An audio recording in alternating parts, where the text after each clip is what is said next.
Take a seat. Axios' AI Plus Summit in DC is about to begin.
Please grab a seat. The show will begin in just a moment.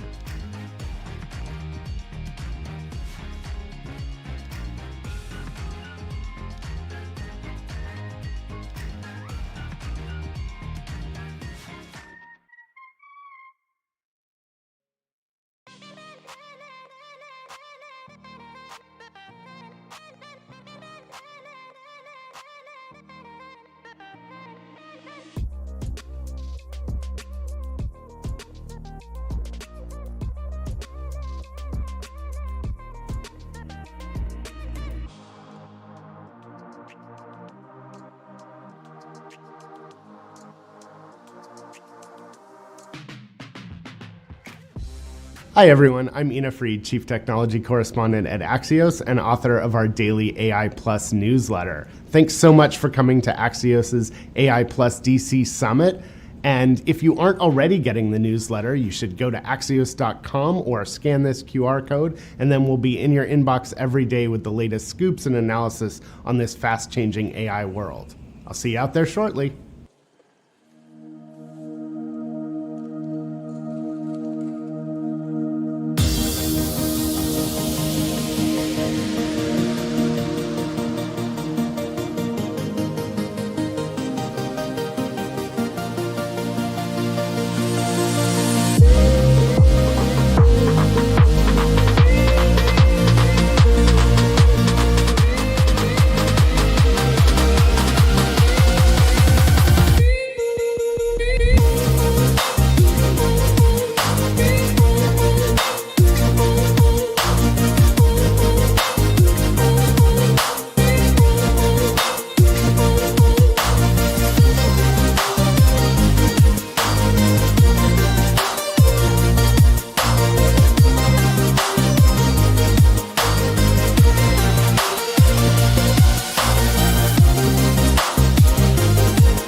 Please give it up for Axios Chief Technology Correspondent, Ina Fried.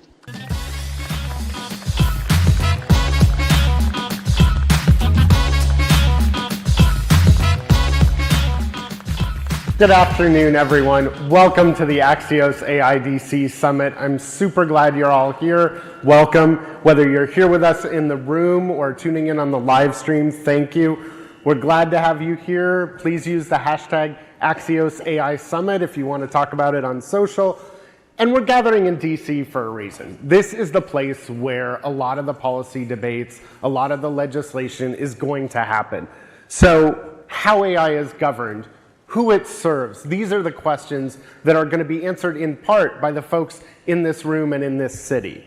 Plus, it's September. The weather's beautiful. Congress is in session. Well, Congress is in session.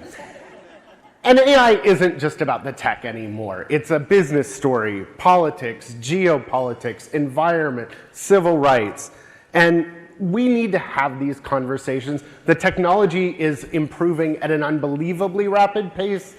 And while we've gravitated to a political discussion faster than in any technology I've ever covered, the technology is moving faster. So we need to decide that policy now. And so we're excited to have a series of conversations to really help us all answer the question, what is it we want out of this technology? Today you'll hear from CEOs, policymakers, and innovators on the front lines. And throughout the program, we'll bring you some demos that bring this technology to life. Okay, a couple more things before we get started. First, as you heard from that very intelligent woman before, you should sign up for the newsletter.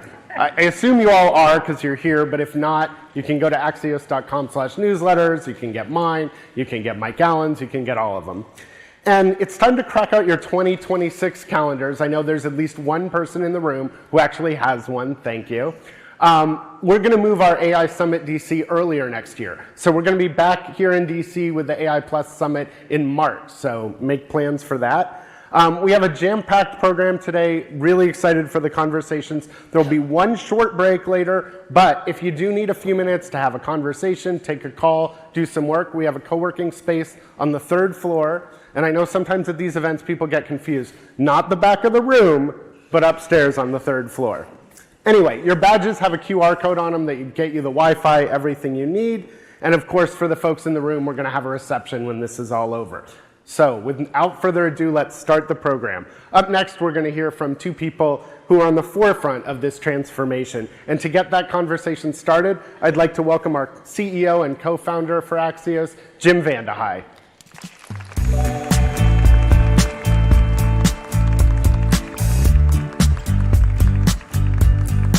Thank you, Ina. Hey, Jim. Thank you all for being here. Anybody who reads Axios or knows me knows I'm AI obsessed. We write about it constantly. We experiment with it aggressively. I use it daily, despite being a DC publication with, I think, a great reputation covering politics. I spend more time talking to the Anthropics, OpenAIs, Googles of the world than I do talking to folks in the White House and Congress these days. That's how important I think the topic is. In talking and thinking about that topic, I've gotten to know the next two guests, Dario Amodei, who's a co-founder and CEO of Anthropic, and Jack Clark, who's the head of policy and another co-founder of Anthropic. They have been, in some ways, like refreshingly candid with us, in some ways shockingly candid. And so I'm super excited to bring them to the stage for an illuminating, fun, and very blunt conversation about the good, the bad, and the ugly of AI. So let's do it.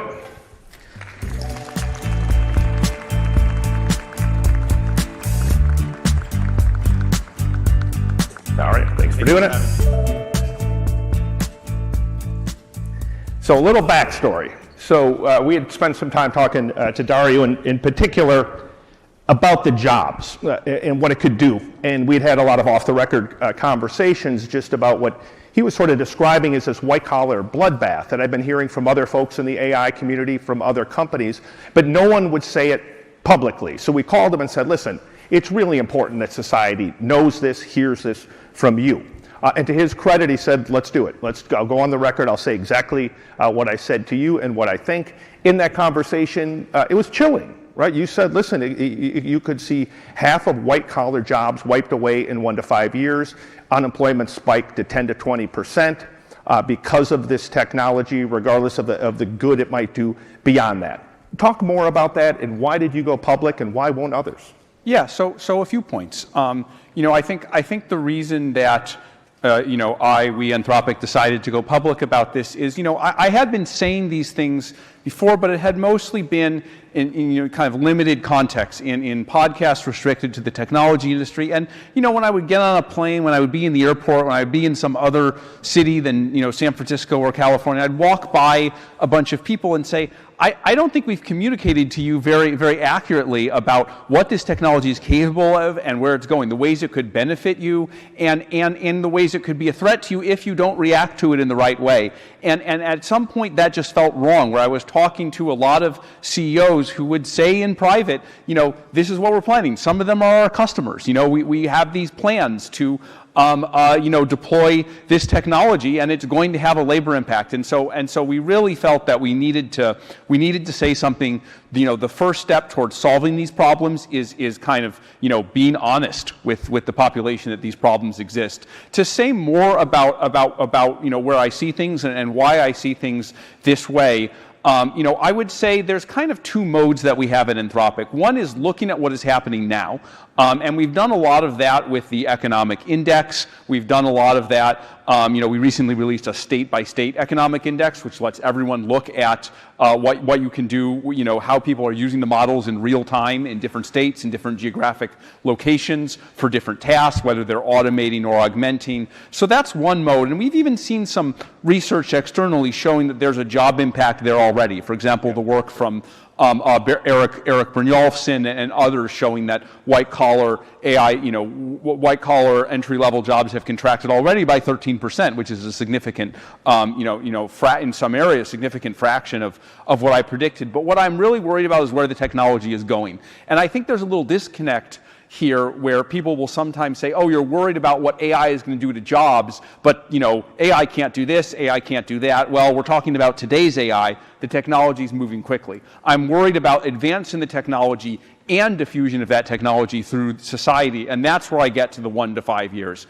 As with most things, when an exponential is moving very quickly, you can't be sure. This could happen faster than I imagine. This could happen slower than I imagine, or something very different could happen. But I think it is likely enough to happen that we felt that there was a need to warn the world about it and to speak honestly and in candid terms about it. That was 2 months ago. We were talking off stage. In some ways since then, both of you were remarking how the technology, despite some of the conventional wisdom, is actually getting much better than we even thought 2 months ago. Are you more worried today than you were 2 months ago? So we studied this inside Anthropic. We talked to 130 engineers. We interviewed many of them and talked about their experience using the technology. And their jobs have changed in the last year radically. Many of them now do 2 or 3 times as much work, and rather than writing code, they're managing fleets of AI systems. And in these interviews, they said, my job has completely changed. I'm now having to rethink what my role here at Anthropic looks like. Now, obviously, we're a fast-growing company. They will have jobs, but we are changing people's jobs in real time inside the company because the technology has moved so quickly. And what happens inside the AI companies will happen to all of the other businesses that use this AI technology in the coming years. The vast majority of code that is used to support Claude and to design the next Claude is now written by Claude. It's just the vast majority of it within Anthropic, and other fast-moving companies, the same is true. I don't know that it's fully diffused out into the world yet, but this is already happening. And just to put a finer point on that, I think what you're seeing is what we're seeing. It has a fiduciary responsibility to drive value, that they can use technology for productivity. They're going to do it, and I think you're already seeing it in the unemployment numbers. When you go on the Hill, where there's some momentum we were talking about to potentially legislate it, you're more bullish than I am. I'm deeply skeptical Trump would sign anything into law that would regulate AI in this term. But put aside what can be done, what are the 2 things in order that if you were running Congress or you're king of the US that you would do today to specifically address this? I would say the first thing would be something around helping people adapt to AI technology. Helping, I don't want to think of this as a bromide. People have tried retraining programs, and there are real limits to what they can do. Yep. There are real limits to kind of helping people to train and adapt, but it's better than nothing, and it's where we got to start. And there is a world where I've seen there are these startups like Lovable or Replit who are customers of Anthropic that allow people who are not software engineers to build software products and to start businesses with those products. So if we can move more people in that direction, again, I don't think it's fully gonna solve the problem here. I don't think it's fully gonna stop the spike. This is too broad, it's too big, it's too deep, but it can be a piece of the solution. So that's number one. Number two, I would say, and this is more controversial, I suspect at the end of this that the government is going to need to step in, especially during a period of transition, and provide for people for some of the disruption. One thing I've suggested is maybe you might want to tax the AI companies. I don't know how that would fly in Congress today, but I think that is actually a serious proposal. If you look at the amount of wealth, the increase in the pie that's coming from the AI companies, if you look at Anthropic's revenue, it's growing 10x a year. It's now in the mid to high single-digit billions. If it keeps growing this way, this is going to be an unprecedented amount of wealth creation. It's not going to disincentivize our growth if you tax us. What time period, Jack? What time period will we need some version of that, whether it's a tax or it's a guaranteed minimum wage for people? How quickly will this hit where you think, no, Congress is going to have to do this? And we're technology optimists. We think this technology is moving far faster than most people suspect. And when people say AI is slowing down or it's overhyped, we measure the properties of a system, and it's right on schedule to make really, really powerful systems arrive easily during the next 5 years. What does that mean? You need some kind of policy response at the scale of disruption we expect within 5 years.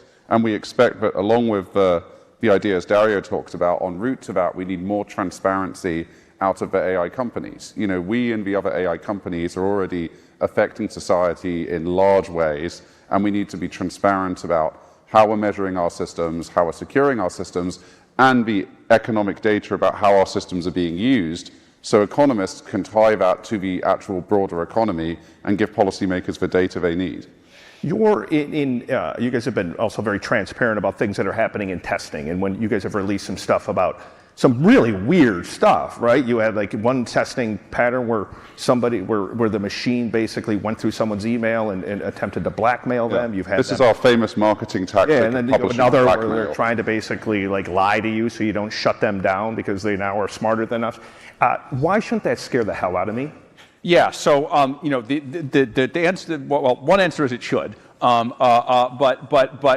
we should put it in proper context. So those are all things that happen to the model in a testing scenario. You can think of it as I put the car, I'm testing a car, I put the car on a super icy road, I messed with its tires a bit, and then the car crashes. Does it mean that will necessarily happen in the wild? No. Does it mean that there are limits to the resilience of the car such that if you push things, if it was in an extreme enough situation, and if the requirements of the car started getting tighter, or you tried to amp up the performance of the car by designing a new car, then this could be an issue in the real world. So I see it not so much as a look at the present, but a look at the future of where things could be going. And that's why we've advocated so much for transparency, is that basically when we run these tests, when we show them to the world, we're basically looking ahead in time a year or two to what could happen in the real world if we don't train our models to mitigate these risks.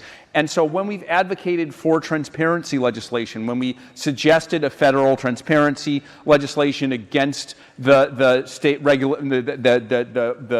AI moratorium, 10-year state AI moratorium, when we endorsed SB 53 in California, we're just looking for every AI company to have the level of transparency that we have shown. We've seen behaviors in the wild where models misbehave, where they're sycophantic, where you suggest doing something that's really not a good idea, like committing suicide, and the models just like go ahead and do that. We want transparency on all of these kinds of behaviors so that we can look ahead and so that we can mitigate. This is still an evolving art. It's still an evolving science. And so we see transparency as the key here. When you're talking about it, the technology moving faster than people realize, take us take us under the hood, to use your car thing. Take us under the hood. Like, what is the scariest or wildest thing you've seen AI do that we're not aware of?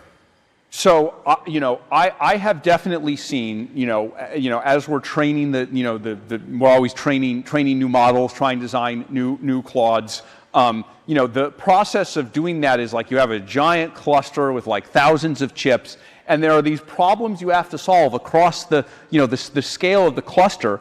And we've had cases where, there was a problem that an engineer was working on for days or a week, and we just fed the whole environment into Claude, and Claude said, this is how you solve it. And so Claude, again, is playing this very active role in designing the next Claude. We can't yet fully close the loop. I think it's going to be some time until we can fully close the loop, but the ability to use the models to design the next models and create a positive feedback loop, that cycle, it's not yet going super fast, but it's definitely started. And these days, when we make these AI systems, we have to build really, really complicated tests to see how good they've got, because they've got way better than just answering multiple choice tests. The tests are make a computer program that does X.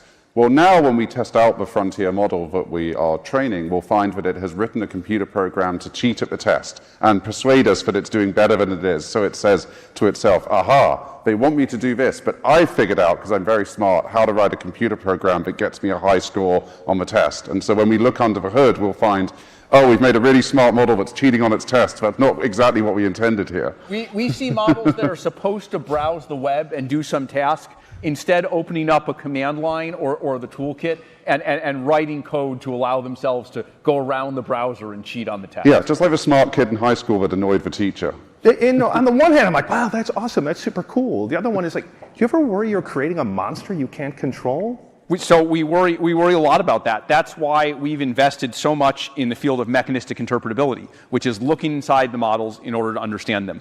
Think of it as like doing an MRI on the models. There is some research suggesting that it's possible, for example, to detect psychopathy in humans by doing MRI scans. And so we're aiming to do the same thing with the models to determine what their motivations are, how they think in detail, so that if they don't think in the right way, we can kind of retrain the models or kind of adjust them to get them to think to think in a way that is not dangerous to human beings. And so we really believe that this science of shaping and controlling models is nascent, even more nascent than the science of making the models itself. And so when we call for things like transparency, when we react by saying, no, there shouldn't be a 10-year moratorium on any regulation of these models, it's from a feeling of we don't fully understand these things we're creating, and we need to both do technical work and we need some help from society, from legislative mechanisms to have some basic understanding shared among industry so that the relevant decision makers understand what we're seeing and what we're not seeing.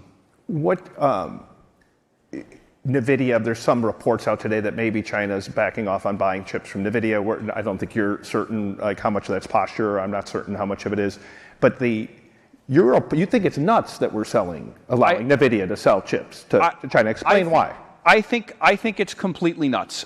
So whatever the dangers of the technology, whatever guardrails are needed, I think it's also very important that we defeat China in this technology, right? When I talk about AI that's capable of doing all economically valuable labor, or that goes to the point where it's a country of geniuses in a data center, just the national security implications of that are absolutely staggering. Right? It's just like this could control the fate of nations. This could control the future of freedom and democracy. And if we look at all the ingredients, China has many of them better than we do. They're better at building energy. They're better at building data centers. They have a thriving app ecosystem. They're catching up on the models. Chips are the one place where they are behind. And so if we give them those chips, they will be able to get ahead of us. We've seen with DeepSeek. DeepSeek released their model R1 back in January. They aimed to release an R2 that was much better in May. That has been delayed 4 months, and the model that they did release, v3.1, was considered a disappointment, was considered a minor update. And they themselves have said, as have many US publications, that the reason for the delay was the embargo on chips. Now, some people say they'll make their own chips through Huawei. We've also export-controlled semiconductor manufacturing equipment. And without that, it's going to be many years until they can produce the relevant yields. We saw articles in Semi-Analysis and elsewhere saying that this year they can only produce a couple hundred, maybe a few hundred Huawei chips. The US is producing tens of millions. It's going to take them years to catch up. And in that time, we can get ahead of China and maintain a national security advantage.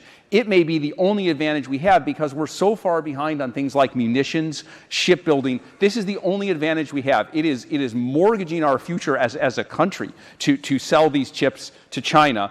If we were to do this, I think, and it sounds like some folks are considering it. I think it could be the single most disastrous national security decision made in this term. We have about 3-4 minutes left. I want to do a speed round. Let's do like blunt blink reactions to these. Other than Anthropic, putting Anthropic to the side, of all your competitors, who's most likely to be one of the winners? Google. Google. Why? They're a big company. They have a lot of compute. They were doing AI research pretty much before anyone else. They were behind the original deep learning revolution.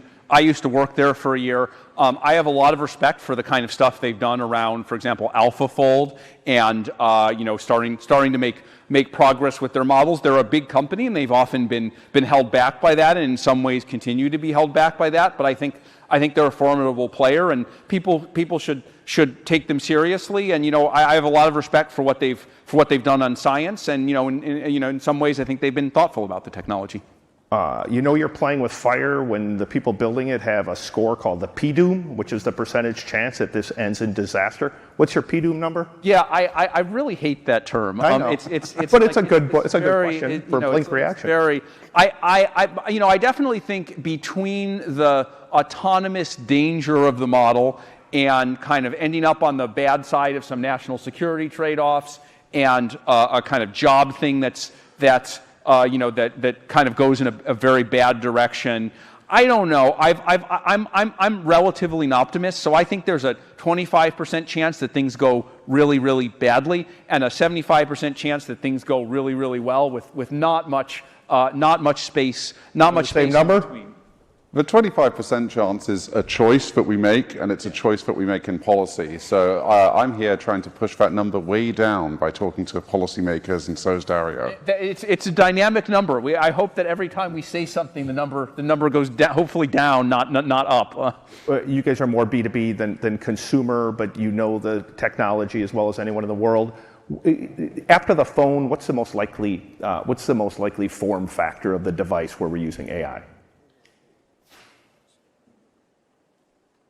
You have to give the sci-fi answer. There'll be a strange robot invented by the AI systems we build in the coming years that'll be the thing you use. Yeah, we're mostly building the engine that gets plugged into all of these things and powers the world's businesses. So we're not making the device. We're not making the device ourselves, but yeah, I would pay attention to robotics. I think robotics is advancing very quickly. It's not going to be the first area where progress is made, but eventually we're going to want these agents to be embodied and perform tasks in the real world, and so I would look at humanoid robotics. And we'll end with this, and I think I know your answer, but if we come back and do this I guess we're doing it in March or whatever, if you're on stage again, will we look back and say that the AI capability was much faster, bigger, broader than we thought today? We'll be sitting here saying, this is really surprising, it's got way better, why didn't you guys tell us? And we tried to be clear that it would keep getting way better. It will have got substantially. Why do you think people don't seem to get that? The conventional, all the coverage the last 3 months is like, oh my God, ChatGPT 5 didn't live up to the hype, and it's just therefore we think things are slowing down. I think people pay too much attention to companies that produce a lot of hype and then don't live up to the hype.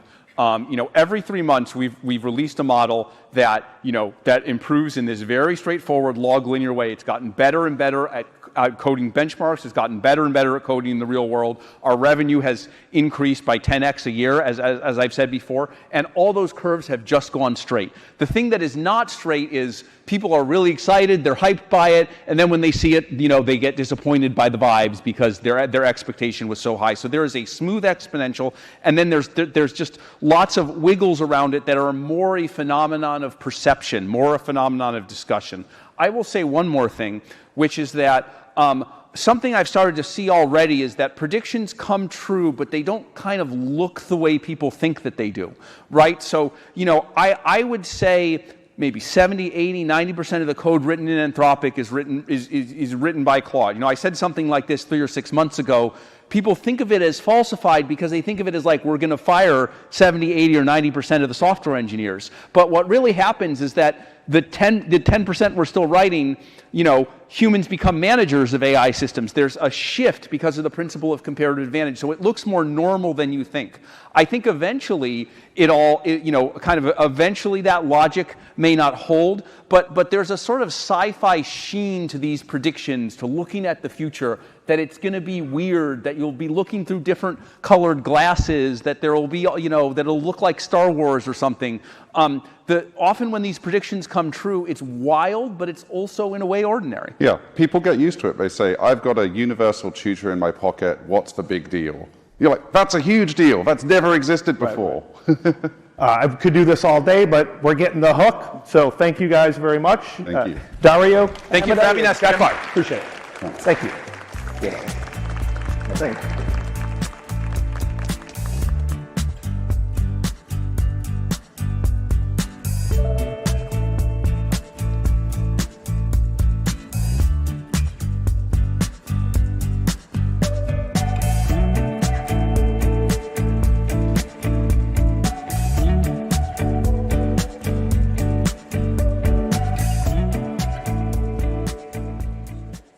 Welcoming back, Ina Fried.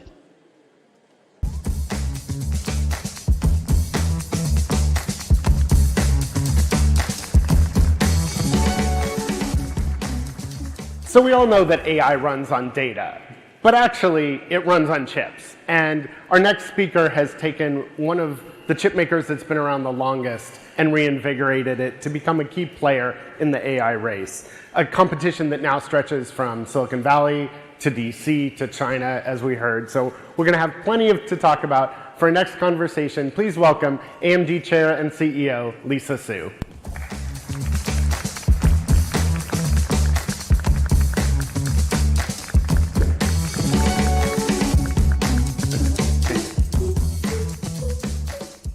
Well, I'm really excited. We've bumped into each other all over the world at the Paris AI Summit, but this is actually the first time we've gotten to sit down together, so thank you. Well, thank you for having me.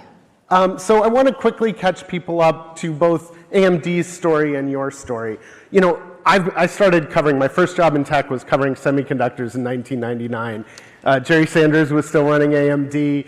It was known at the time as sort of the company always nipping at Intel's heels, rarely catching them, small market share. Intel mainly liked it because they could say we're not a monopoly. See, there's AMD.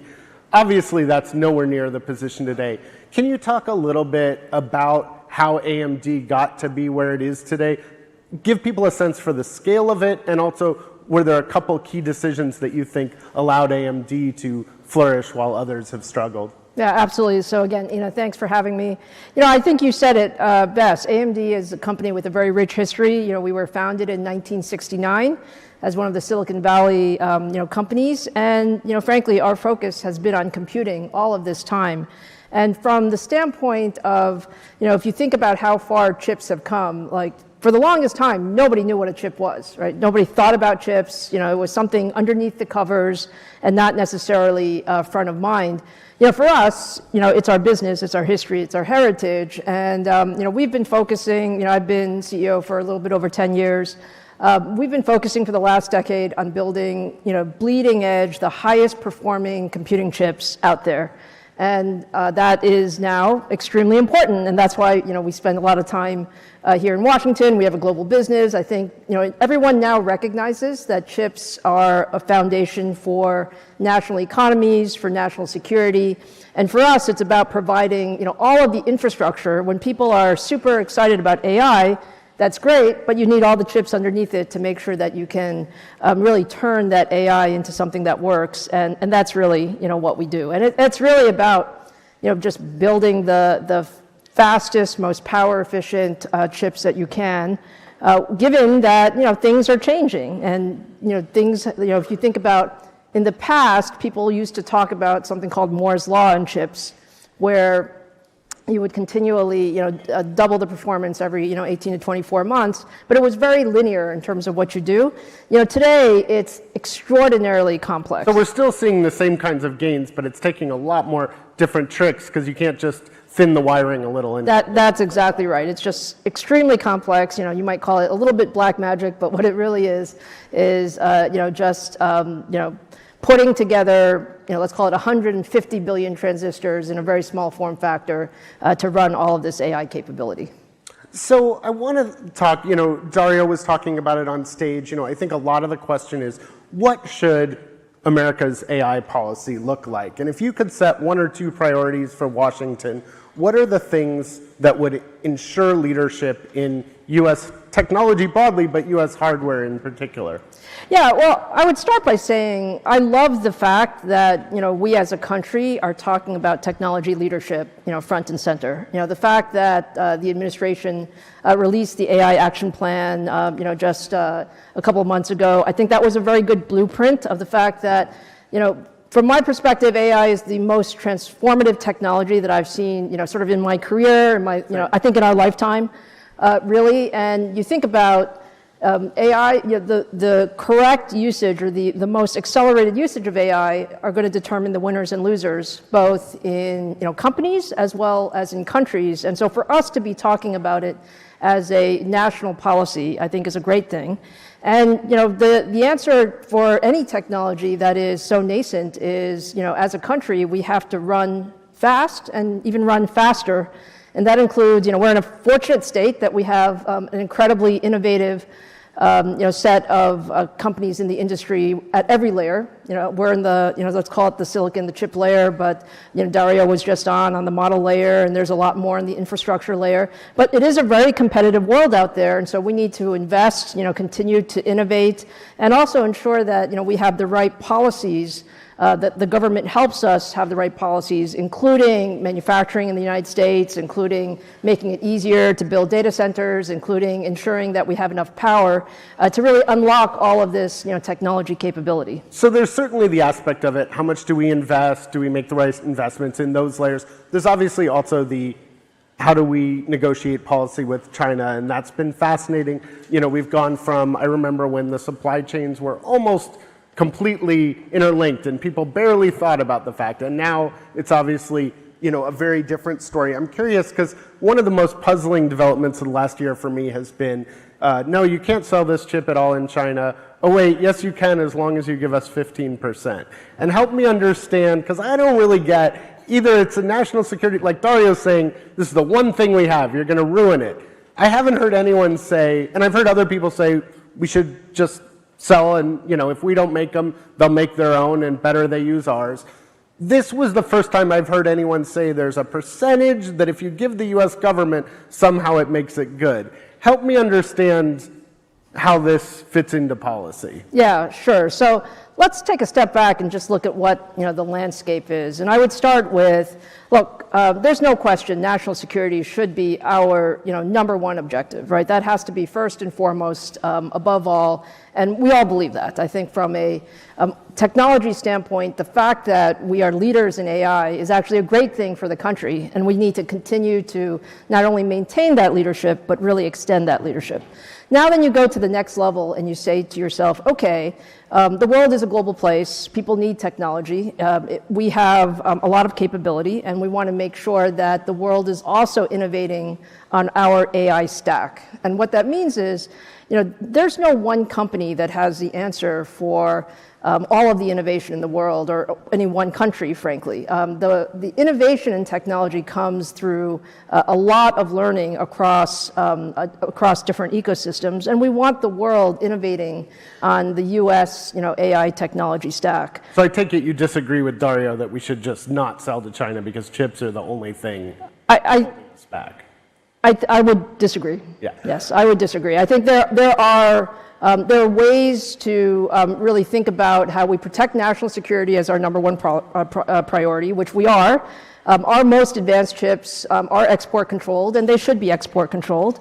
But there is also an opportunity for us to get a AI stack that is based on American technology out into the world, and I think that's a good thing. And that's really, what we have been focused on, which is, finding that right balance.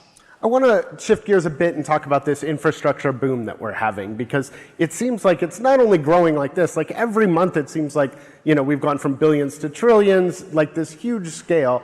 And I don't think, I think Wall Street's super excited, but I'm also curious, like when Oracle's a big customer of yours, when they announced they're going to pour hundreds of millions of dollars, billions, hundreds of billions into these data centers rather, does that mean you guys are getting tens of billions, hundreds of billions? How big a deal is it for you that Oracle, which was kind of the company you turned to if you needed a little extra cloud capacity, but not one of the hyperscalers, what does it mean for you that they're building on such big scale? Well, first of all, I think it's an indication of just how important AI and technology is. So, we're sizing the market for, AI data center accelerators at something like $500 billion over the next, let's call it 3 or 4 years. There was not too long ago that the entire semiconductor industry was $500 billion. So you can see the rate and pace of acceleration is such. And, frankly, I think Oracle's a fantastic partner. I think they've demonstrated a real, sort of forward-leaning thought process around just what does it take to invest in AI? And I think we view, across the industry, this is something that we're all thinking about is, how do we enable just more infrastructure faster? Because at the end of the day, what we're saying is, AI infrastructure is actually equating to intelligence. So the more infrastructure that we can have, we want compute to be something that's proliferated everywhere. You can solve some of the world's most important problems, and certainly the nation's most important problems. And when you look at the big customers, because we're really talking about a number of big customers that you can name. There's a few in the US, there's some in China, a small number of other places are making bids to have these big AI infrastructure, and certainly even the big US and Chinese companies, I think, would like to have these factories all over the world, these data centers. How do you see that market growing in number of players? Because also we hear a lot that, whether it's Meta or Google already has their own chips, and a lot of the folks that are running these data centers also want to do their own chips. I'm curious, how do you think about the risks and opportunities of the concentration in the hands of a few hyperscalers? Yeah, I don't think we should think about this as a technology that is, in the hands of just a few. I think we should think about technology in general as, it starts with a few who make the initial investments, but this is all about democratization of the technology. Like everybody should be using AI, and everybody should be benefiting from AI. And I think this is just, if I think about sort of the technology arc, like I've spent a lot of time in the technology business, I would say that, we're probably on a massive 10-year cycle in terms of AI technology and AI build out, and we're probably 2 years into it. So we're still in the very early innings. One of the things I like to say, I'm sure everyone uses AI somewhere in their daily lives. It's good, but it's nowhere near as good as it can be, and we're still learning how to make it better. And it's frankly, it's moving at a rate and pace faster than other technologies have been adopted in history. So one of the other big debates in AI is, should it be open, should it be closed? And that can happen at different layers. Most of the discussion is, should the models be open weight? They're not, most of them with the exception of the Allen Institute, aren't really open source, but they are open weight, you can implement them. You've been pretty outspoken about the benefits of open source, but also you embrace it when it comes to the software that runs on chips. So NVIDIA has their proprietary stack, you've pushed a more open stack. What are people getting right and what are they getting wrong about this notion of open source and AI? Yeah, I think what people are probably understanding is you're going to have a bit of everything in a technology that is as broad as it is. So if you think about, just our mobile phone environment, right? You have Apple phones, you have Google Android phones, you have a number of makers that make things. And I think you're going to find the same thing in AI.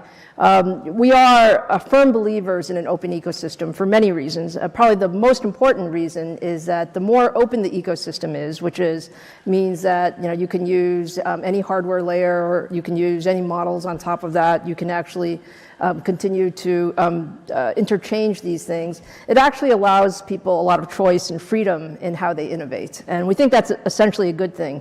There was a lot of discussion about DeepSeek earlier in the year when people were like, "Oh my goodness, like how could DeepSeek happen given all of the constraints that there were in China?" And if you think about what I found interesting about that DeepSeek moment was really two things. One is it is true, necessity is sometimes the mother of invention. And so if you do have some constraints, you're able to kind of work around those constraints and really innovate around those constraints.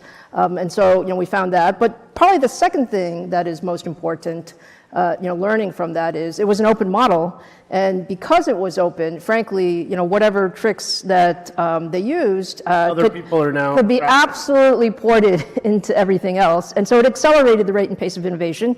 And frankly, you can see open models now. OpenAI has released a model that's excellent. And I think DeepSeek was more about a more efficient way to do things Correct. than it was a better way. That's right. That's right. So we only have a few seconds left, and it's weird to end on a competitor, but Intel has stumbled clearly. I'm curious how you view that. Is Intel's loss your gain, or do you think the US and AMD benefit from a strong Intel? Well, I think the overarching thing is in the technology industry, it's so important to make good decisions. And I like to say that for us, we're working on the roadmap now for our chips 3 to 5 years out. And the decisions that we make today are really going to play out over the next 3 to 5 years. I think that's true for everybody in the industry. And so it's so important to make the right decisions. I think Intel is a great company. I think they will continue to be a very important part of the U.S. semiconductor ecosystem, certainly around manufacturing. And that being the case, we certainly do find ourselves competing from time to time, and that's okay. Last question, because we're almost out of time. We're actually out of time. But when you look 5 years out, what do you think? You've seen that roadmap. You're talking about it. What do you think will surprise people most in the room that is possible 5 years from now that isn't today?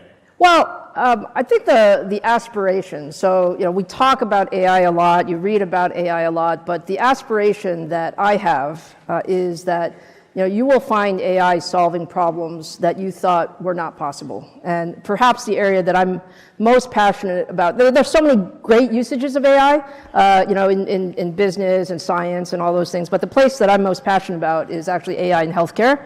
Because healthcare is such a personal thing for all of us. And if you just think about, drug discovery, if you think about therapeutics, if you think about, patient healthcare, if you think about equalization across the world, think about not everybody has access to, doctors at the Mayo Clinic, but if they could get, that similar quality of care in a rural part of the country, that's the power that AI can bring. And we may not even need to wait 5 years.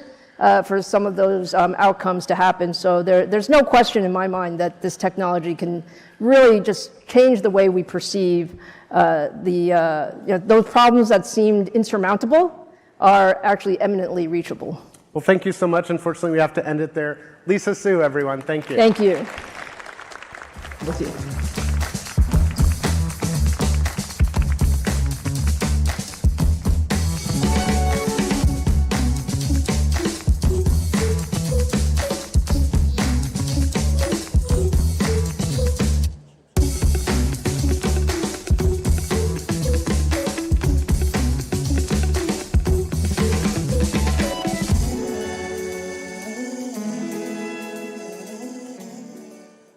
Put your hands together for our View from the Top moderator, Axios publisher, Nicholas Johnston. Good afternoon, everyone. I'm Nicholas Johnson, the publisher of Axios. Thank you so much for being here for our summit on AI in DC. This is, I think, our best and biggest one yet. This is certainly the largest, most gilded room I've ever played, so I'm very excited. We're all very grateful for you taking time out of your day today to hear some of these important conversations. We're also hugely grateful to our partners that help make this happen. Nothing we do at Axios is possible without the support of our partners. The investments we make in journalism around the United States, convening great conversations like this. So a huge thanks for the Center for Audit Quality for being a partner to help make today happen. And I'm very excited to welcome to the stage the CEO of the Center, Julie Bell, and Katie Harbeth, the CEO of Anchor Change. Julie and Katie, welcome to the big gilded stage.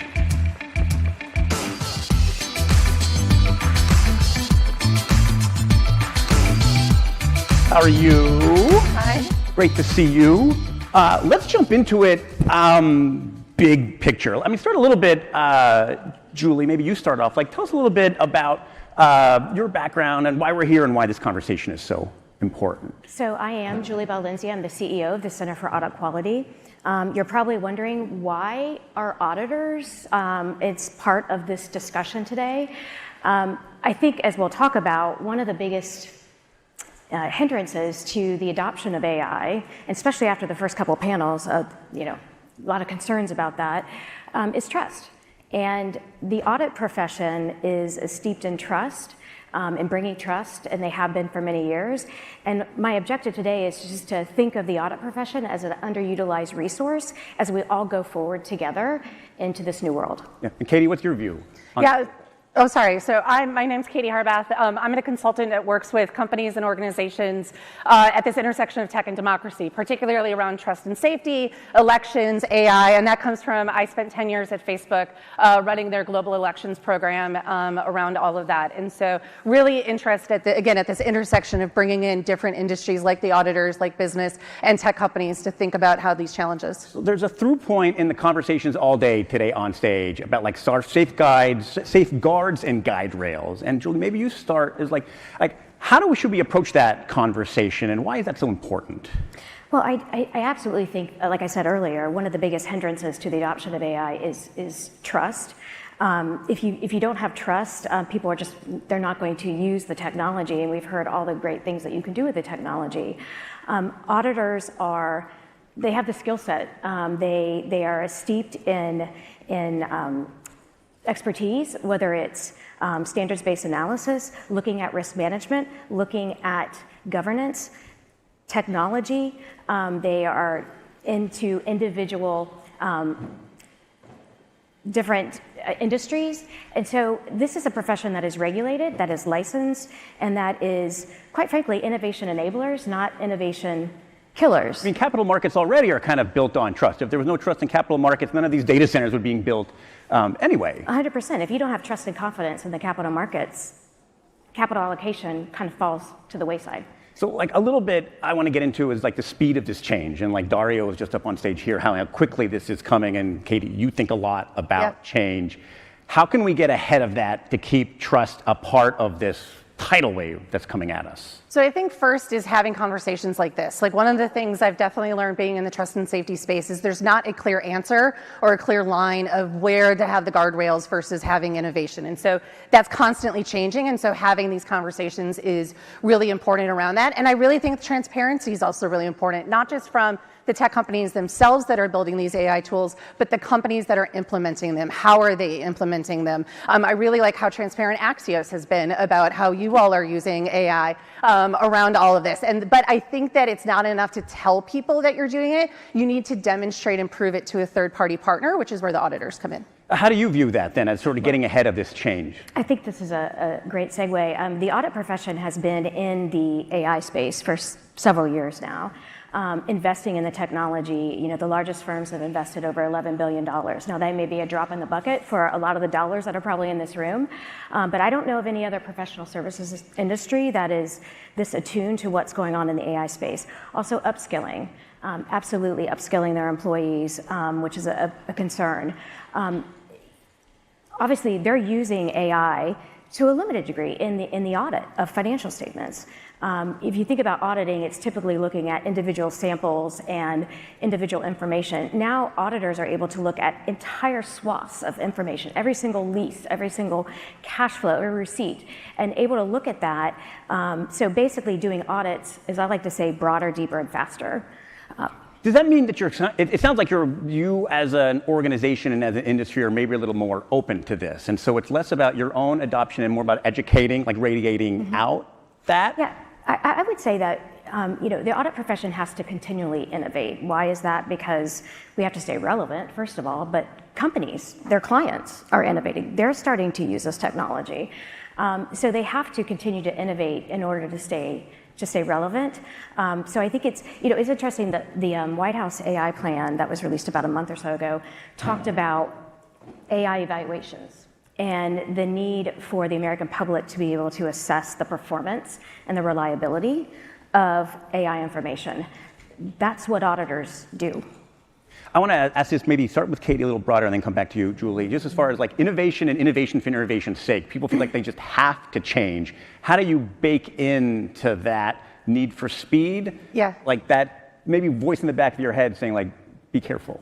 So my mantra in all this is to panic responsibly around this. And that's what I've been telling myself for a while, because I think that we can be paralyzed by the fear, because we're both told that we should be scared of this and what could happen, but also that our jobs might be taken away if we don't know how to use it. And so that can be a very paralyzing thing. And so I think first and foremost, having people just use it, it doesn't even necessarily have to be for your work, but it can be for, like, I use it for my garden, for instance, and helping me to know which plants I should or should not get for my particular area where I have that happening. And so I think that using it and understanding it, and again, having these conversations around the ethical guardrails is really important, because when I talk to folks, they don't want to use it wrong. They don't want to get in trouble for using it, but we can't know where those are if we're not actually talking about it. I mean, that comes back a little bit to what you said, Julie, is like this isn't new for auditors, and so it's that familiarity which might build trust. Absolutely. I mean, the one thing I can say about auditors, they are, looking at risks a lot. And so they bring, we call it multidisciplinary approach to currently the audit, where you have not just, auditors are not just accountants. They bring together fraud experts, data analytics, they bring ethics standards. They bring all these different things to bear in looking at a comprehensive solution, a holistic approach. Auditors are not just a one-trick pony in doing financial statements. That skill set is transferable to other areas. I mean, you don't have to take my word for it. If you just look at Congress and the Genius Act that was passed recently, there's provisions in there for stablecoin issuers to have an audit on certain aspects of that. So this is an industry that has been in the financial reporting area for a very long time, but they are moving into other areas of corporate reporting. It sounds like that natural caution is the kind of person I want as a partner before I jump into the deep end of the pool. Yeah, I can safely say auditors are going to be cautious. We're about to get the hook here, so I want to end on one fun thing, one AI thing I love to do at that summit. What are ways you use AI in your real life? And Julie, you can't answer auditing. Like, pick a fun thing. Well, I am actually not an auditor. I'm a lawyer. Which you can't say lawyer. No. Recently, my board chair at the CAQ is retiring at the end of this month, and we had a little happy hour and get together for him at the CAQ, and I wanted to do a roast or a toast kind of thing, and I had ChatGPT do the first draft of that for me, and I will say it was a bit tricky because I wanted to end one area with the word zebra. I won't explain why, and it came up with a rhyme for zebra, which was brilliant. I can't even think of a rhyme for zebra, so that is pretty good. A diva. Oh, that's good, yeah. All right, Katie, can you beat that? I have a 10-month-old niece, and I used AI to create a custom, little children's book for her about hers and mine's adventures in DC. This is a common thing that I've had on stage. People love giving AI tasks to read children's books. This is awesome. Well, thank you both for being here. Huge thanks to the Center for Audit Quality for being a part of today, making today possible. Stick around. The conversations continue.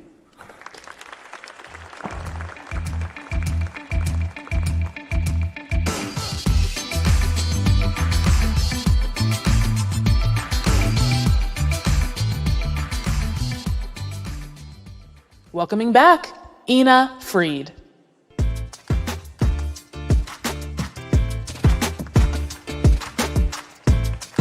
rebar, sports bra. I can't think of anything that rhymes with zebra either. Anyway, how's everyone doing?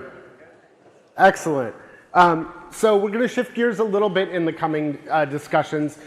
You've heard of how business leaders are grappling with AI, tackling infrastructure, talent, tech infrastructure, the pace of change. That's one through line that is going to continue and accelerate. But Washington's taking AI seriously too. And so in our next discussion, starting with our next speaker, who kind of bridges the business and government work and moving into some of the policymakers, we're really going to talk about where is the state of regulation? Where are we going? How are we crafting policy that's meaningful? Or do we just leave it up to the private sector entirely? Which is not only a choice, but what will happen if we don't have effective regulation. And I know I've told you many times to subscribe to my newsletter. I'm not going to tell you again.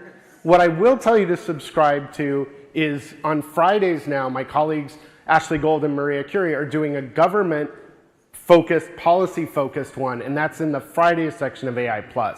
However, the only way to get it is to subscribe to my newsletter. So I guess I am telling you to sign up for AI+ again. So just go to axios.com/newsletters. Anyway, you got it. So with that, let's shift the conversation. Let's think in our heads, like, what is it we want? How do we want this technology? Because again, my experience of 25 years of covering Silicon Valley, industry is going to build what it can build.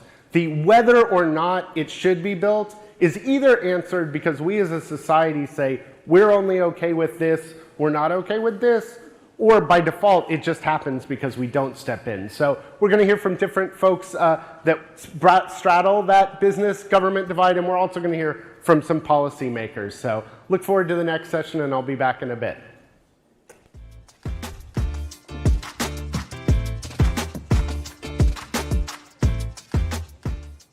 Give it up for Axios tech policy reporter, Maria Curie.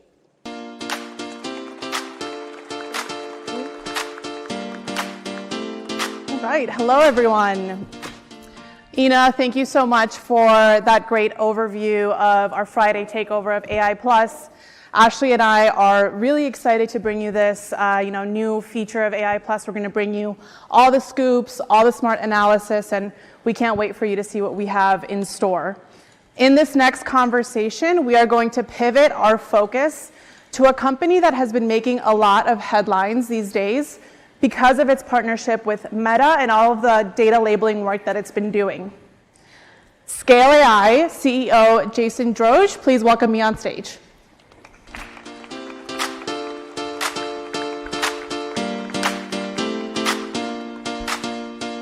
It's right here. Yeah, thanks for having me. Okay, so this is a very exciting interview because this is actually your first live interview as Scale AI's new CEO. That's right, yeah. To get started, can you tell us about your top priority as Scale's new CEO, and how will it differ from your predecessor, Alex Wang? Yeah, so a few months ago, Meta invested $14+ billion into Scale. As part of that transition, Alex departed to work at Meta. I'd been at the company about a year and took over to lead the company at that time. Scale has two businesses. We have a data business and we have an applications business. The data business, both are multi-$100-million businesses, and we're going to be investing very, very heavily. Our data business is already very, very large, but our applications and services business, which most people don't know that much about, is a $200 to $300 million business. And we have $1 billion on the balance sheet to invest in that going forward. So we're going to be placing a lot of investment in making AI useful for governments and large organizations. Right, so Meta now has a 49% stake in Scale AI. How do you ensure independence after such a big investment? Yeah, I mean, we are an independent company. The board didn't change. The governance of the company actually hasn't changed.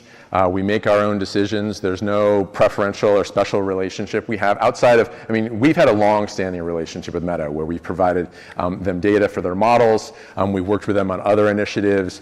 We certainly have a close relationship with them, but there's nothing preferential there. And we make decisions. We work with all the model builders. We work with Fortune 500s and governments across the world. There has been an impact, though. We've seen that big tech companies like Google, Microsoft, OpenAI, and XAI are reportedly pulling back from working with Scale AI. How will you win them back? We actually work with all of them today in some capacity. I think we've been sitting at Scale watching the headlines. The last few months have been pretty busy and looking at the reality of what is happening in the business, and then looking at the headlines and saying, okay, do we go and talk to the press and do all this, or do we work on the business, work through the transition? And we chose to work through the transition. And so we actually are very happy with the business. It's a large business, and we're actually working with those people. So internally, you haven't noticed any of these companies pulling back on their work with Scale AI? I mean, we go through, I mean, look, we've grown every single month since the deal happened. Okay. Recently, Scale cut 14% of its workforce. It restructured a host of different teams, and you've said that this is necessary after expanding too quickly. How do you make sure that doesn't happen again? Well, we're always reevaluating what's right for the business. Mm-hmm. You know, that business, we're very focused on profitability and efficiency. That's very important for all businesses, but especially as you navigate through this type of change. So we're always looking at the business. We're always looking at the right thing for the business. We're looking at the right thing for the employees and the overall enterprise. So I think we're going to continue to do that. Has morale changed at all within the company with so many big changes? I mean, it's certainly, I mean, look, a deal like this happens, no question, you're going to have people who ask questions. And part of my job in the last 3 months is to answer those questions and to talk about where the future of the business is. But I've been bolstered by the fact that the actual numbers, the information on the ground has been positive. So that's why we wanted to come out and talk, because we've been looking at the headlines and seeing the numbers, and we want to bridge the gap between the two. Could you also address along those lines, there are about a dozen red teaming contractors who were let go. Will that affect safety testing as Scale embarks on more sensitive projects? I mean, this is a very small percentage of the overall business. I mean, red teaming is a big business for us, but you know, this was 12 people. I believe most of the changes were performance related, and so I think this is an example of something that became a story that was just business as usual. Okay. You just announced a $100 million deal with the Pentagon, and we know that a lot of AI companies are striking deals with DoD right now. What makes this one unique? Well, we have a long-standing relationship in the DoD. We've been working with them for 5 years plus. We have a facility in St. Louis that does a lot of labeling for the government. We actually have two $100 million deals. We have one with the U.S. Army that we announced a few weeks ago, and we also have this, which includes a $40 million contract right out the gate. You know, we have I think what's unique is there's just not a lot of tech companies that are signing 9-figure deals. I think this is like pretty impressive, especially to your point and the questions you're asking me about the state of the business. We're doing all this while there are at least public questions about the company, which will soon be resolved. Some say that data businesses are commoditized zombies. Why is Scale AI different? Data businesses are they really? No, look, getting data that makes these models better is really hard. This is not a business that, you know, I think there's a misconception about what this business is.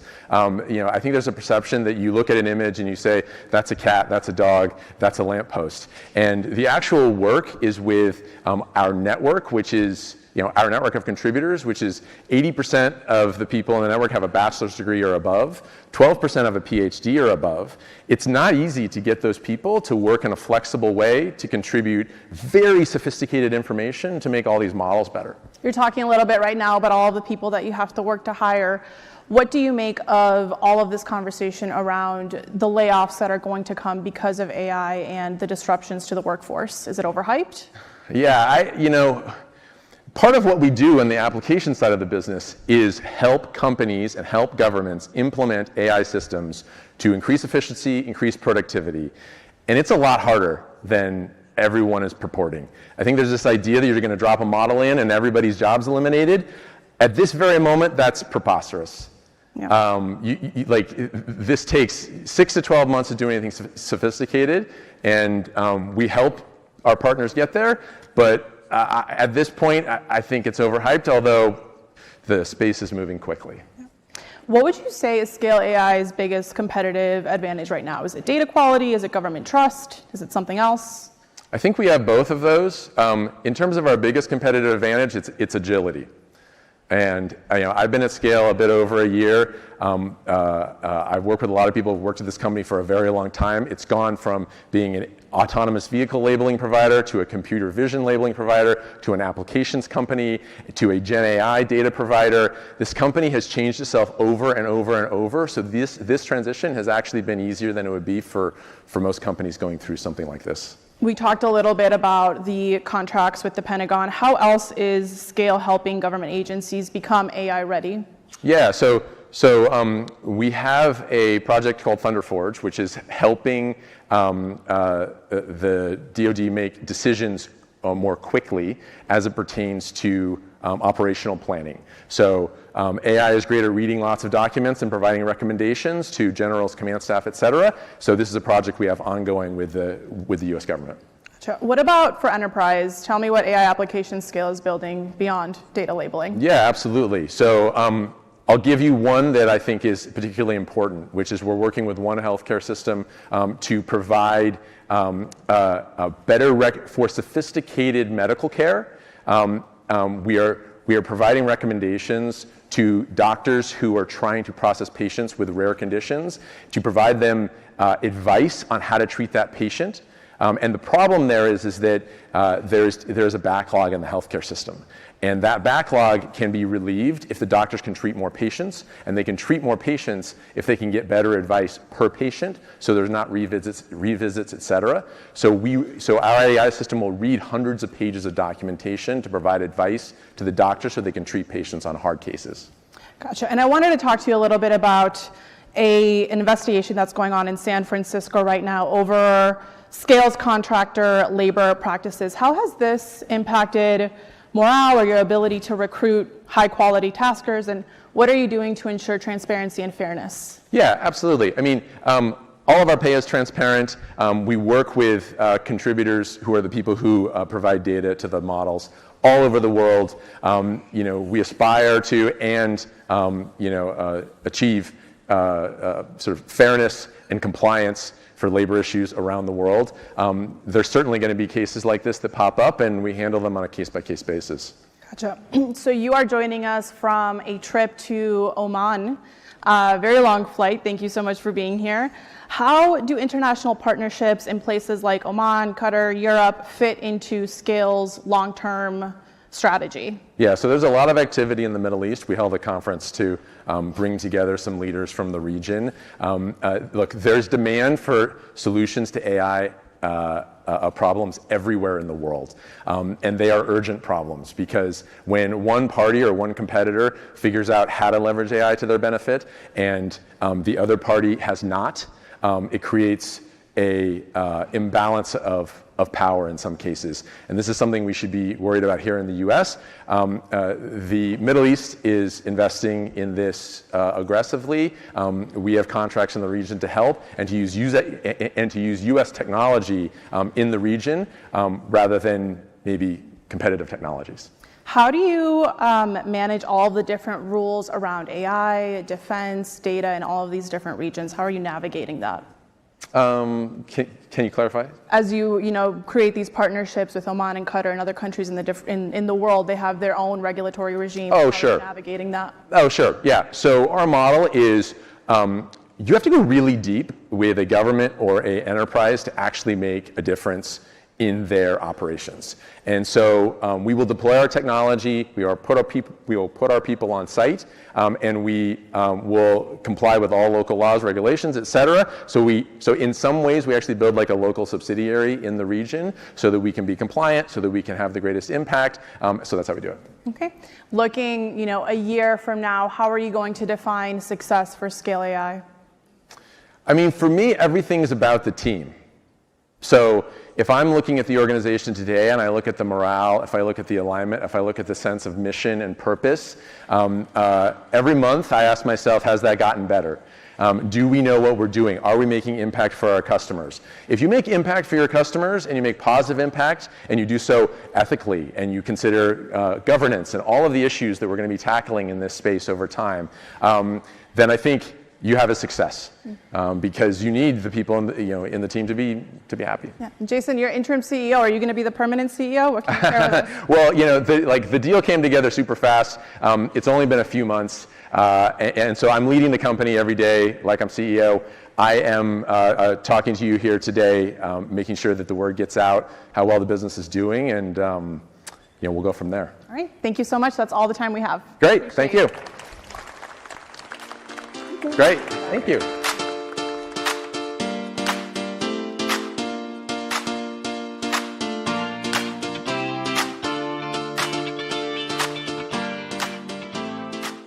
Please welcome to the stage Axios business editor Dan Primack.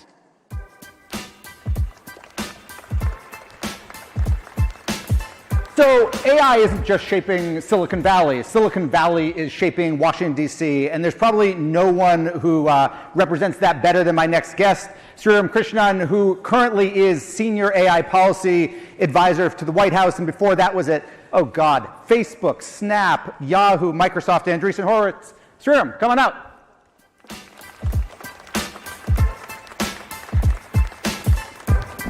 Dan. And Twitter, I forgot Twitter. You were at Twitter. There's a bunch. There's a bunch. All right, so let's start here. Every conversation about AI in Washington, D.C. is about the, quote, race with China. How do you most simply define what that race is? Okay, simply put, the way me, David Sachs, the White House see this is we are in an existential race with China. And it is the American AI stack versus the Chinese AI stack. So to be very specific, it means our American AI chips, you heard from Dr. Lisa recently, or Jensen, our American models and our applications on top, versus Huawei and Cambridge versus the DeepSeek, Quen, and their models on top. And look, if there is a race, I see this as a business strategy.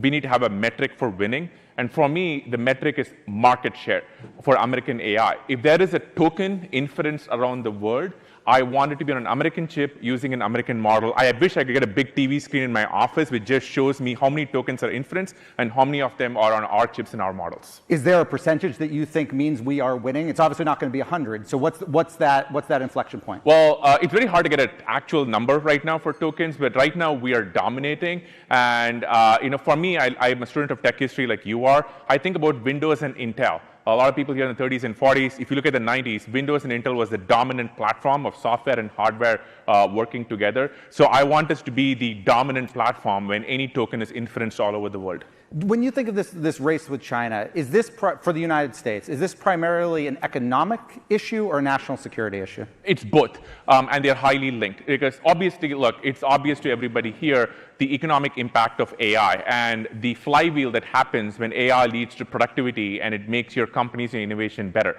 But it also goes into national security because, as you can tell, these models and applications are at the heart of so much of defense tech and military applications, and they wind up influencing each other. There's also a national security issue if you have models from our adversaries running inside our country or our allies' countries, models which don't share our values. So for us, it's a combination. Is there any, we talk the US, China with this, very binary. Is there any other country you see out there and think, yeah, they're the dark horse, but they could show up? I think, look, the way I see it is there could be, but look, I think a lot of countries want to work with America. The conversations I've had with multiple heads of state, with multiple ambassadors is, look, we want to use your GPUs. We want to use NVIDIA. We want to use AMD. We want to use other companies. We want to use your model. So I think a lot of companies want to work with our companies. And one of the things that we have done over the last 8 months is to try and find ways to make it easier to do so. Dario from Anthropic was up here, and he said he thought it was nuts that the United States allows chips, NVIDIA chips, for example, to be sold into China, albeit older models of them. You're obviously part of the White House that is allowing that, at least until today when China stopped it. What's the counter-argument to Dario? Let me take a couple of minutes on this. So I think there were 3 mistaken beliefs that the Biden administration and a lot of these folks who don't want us to export chips believe. Number one is they thought America has a chip shortage, that's a supply constraint. Second, they believe China can't manufacture chips. Third, they believe that China can't do open source models or models at large. Fourth, they believe that America is on a path to building AGI or ASI, AI models can kill us all, so we need to retain those abilities. working backwards, I would say that we are nowhere on the path of, Terminator or self-improving AI, regardless of what Eliezer Yudkowsky says. Number two, if you see the news today, it is very clear that China has chip capability, and in fact, they're trying to stop our American companies from selling chips to China. So they are building out their Chinese AI stack. Third is, there is no supply constraint. Like if you heard like Dr. Lisa, or if you talk to Jensen, on their earnings or other places, they will tell you that, we have all the GPUs that we need for American companies. And so, and of course, when it comes to Chinese models, my first day on the job, DeepSeek comes out, and we are in a heated race. So all this leads us now to believe the way to compete with Huawei and Cambridge, the way to make sure we don't have a repeat of what happened with 5G, is to make sure we give China these older GPUs in limited quantities. America has the latest and greatest in enough quantities to build these superclusters, but by giving them these older GPUs in limited quantities, we make sure that Huawei and DeepSeek don't have a flywheel that's in growth. I mean, did Beijing call that bluff today, though, by the reports that they are no longer allowing NVIDIA chips to be sold to their big tech companies? Well, I think the way they see it is it sort of affirms what Sachs and I have been saying, which is like they have enough chips. They want their stack to win. There have been news reports of Huawei trying to export GPUs to other countries. So I see this as in a way of them doing an AI Belt and Road initiative, and it is on us to make sure when it's our allies or it's the world over, they are using our stuff and not their stuff. It's interesting. I mean, if Beijing kind of agrees with your point of view on this, which is why they're doing that, as you say, does that give you kind of concern because they are indeed going to be keep plugging more research? Huawei is going to be able to sell to their companies. They get more money. They get to build better chips. In other words, is what China did today, not allowing U.S. chips in, is that actually bad for the United States in this race? Well, I think if our companies can't get developers and applications, if there is not GitHub repos which are writing code on American chips, that's obviously bad for us. But I think, I want to go back to some of the people who are opposed to us exporting GPUs of any kind. I always ask them, what does Huawei want us to do? Right? Like they probably want us to not ship them AMD, not ship them NVIDIA. If people are advocating the same policies that Huawei wants us to do, I probably have some questions about that. So if one of the goals of you and Sachs and the administration is to build up as you say, the US AI industry, the stack, et cetera, how does it help US chip makers to have to pay a cut to the US government when they're exporting to China? Well, the way we see it is, look, first, there's been kind of a lot of this fake news about what has happened. Number one is... what's happened? Right. So the Biden administration never actually export controlled the H20s or the MI380s from AMD. We brought this under a licensing regime, we being the Department of Commerce, where we said we want to know exactly where the chips are going and in what quantity. And when you sell them, we get a slice off the top. And I think that, I saw the Secretary of Commerce talk about this the other day. Look, the president does what he does best, which is like, look, we are letting you do this. Let's make sure the... How does that help the industry? If the industry, like in theory, take your Huawei example, right? The reason you don't want Huawei to be able to sell as much because then it becomes a virtuous cycle for them, right? They get more money to develop. If NVIDIA could get that more money to develop, that would be good for NVIDIA. That would be good for the US industry. But they can't because they're giving some of it to the IRS. Well, I think the first part of it is like the fact that they can do this, not just in China, but also we just struck these Middle East deals, helps us push our tech separately. But to your point, I think the way I see it is the president got the American people a great deal. Got the American people great. All right, we'll move on. There's an EO that I think you were part of. It's called Preventing Woke EO. Let's talk AI, rather. Let's talk a little bit about regulation here in the limited time we have left. You've said that this is really about making sure there is not ideology of any sort inside AI models. But that's not what the EO says. The EO's title is Preventing Woke AI. It talks about DEI, et cetera. It doesn't talk about MAGA ideology. It doesn't talk about libertarian ideology. It's specific.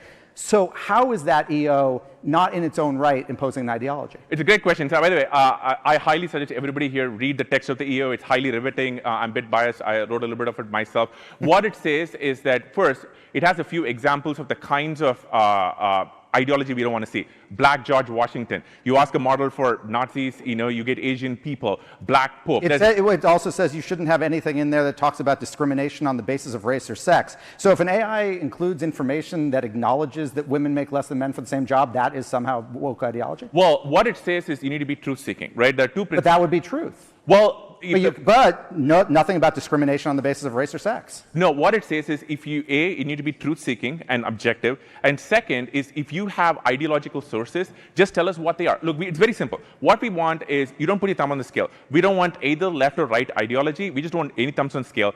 And if you think that you have, views of the world in there, that's perfectly fine, but the model needs to be transparent about what those views are. How will, I know the EO gave 120 days and we're not close to that yet. How will you determine whether there is ideology inside these models? Well, I think, OMB and a bunch of agencies are working on the process to go do that, which actually is another interesting point here, because at the heart of this, what do we want? These are about taxpayer money, right? This is taxpayer money being spent in these models. And we are saying, listen, like, you're free to do whatever you want, but if you want the American taxpayer to buy your model through the USG, through the DoD, A, we don't want any ideology, or B, if you have biases, just tell us what they are. So, but there is a process right now to figure out, like, what the evaluations and what the, how the evaluations will happen. There's a bunch of talk about AI regulation at the state level. California particularly seems to be moving ahead. There was talk about putting a moratorium in the big beautiful bill. It got stripped out. There was opposition kind of on both sides of that. I know the White House kind of wants to get that moratorium back in some way. In the meantime, if California passes AI regulation or other states do, what is your office's response to that? How do you guys handle that? What's the contingency plan? Well, we'll have to see, when that winds up happening. Our thinking is very clear. The president came out and said this at the AI Summit maybe a month and a half ago, saying, look, AI is a national security issue, right? Like, if you're competing with DeepSeek and Quen, we don't want every AI company to build out a huge compliance department. Trust me, no CEO here wants to build out a huge compliance department, which has to figure out, hey, what is California saying? What is New York saying, right? And I think there are over 1,000 state laws in the works. Just imagine, the kind of the drag and the inefficiencies there. So I think our view is simple. I think you have Senator Cruz right after this, who's probably another good person to talk to. Our view is simple. This is a national security issue. If we're going to win against China, we need to think about it at the federal level. But we got to take it as it comes, and we'll see what happens when one of these laws pass. That's interesting. Two final quick questions for you here. One, when it comes to the U.S. leading in AI, so many, actually, let me ask it this way. Different question. You come from Silicon Valley. Silicon Valley's always kind of had traditionally a kind of hard time getting into D.C. except for Google during the Obama administration. Is Sand Hill Road the new K Street? Wait, what's K Street? It's where all the lobbyists are. It's one I genuinely did not know that. Okay, but from your perspective, let me ask it this way. Do you feel, does Silicon Valley have an appropriate influence in the White House or in DC right now, or too much? Well, look, I don't see it that way at all. I think, this administration, look, somebody like me had no political aspirations. I never badly even made a trip to DC. I was personally convinced that the country was going down the wrong path on AI regulation. What the previous team was doing was just terrible, and I got motivated. And I think, what this president has done has brought together people from the industry who are just motivated to come serve. So it's me, David Sachs, there's also other people. Look at Emil Michael in the DoD, Joe Gebbia, founder of Airbnb, a billionaire, but he's up here trying to redesign, I think, everybody's tax forms and veterans benefits and whatnot. So I think it's a testament to the president's ability to pull in talent. Final question is about the president himself. To your knowledge, does he use any AI, and if so, what? I don't know the answer to that, but I'm sure Barron does. So, but you know what? I should go find out. I don't know the answer to that. Look, I want to leave you with one final thought. There's a great quote from Steve Jobs I came across the other day. It's on my X profile, where Jobs he's 38, he's out of the mix, and he's kind of trying to shape his comeback. And he says, listen, I don't really think about technology. Technology is useless. What I think about is people, and I believe in people. And for me, a lot of my, the way I think about AI is I believe in the people using AI, be it American workers, be it everybody here, and that's kind of the heart of what we're trying to do. Sure. Thanks so much. Thank you so much.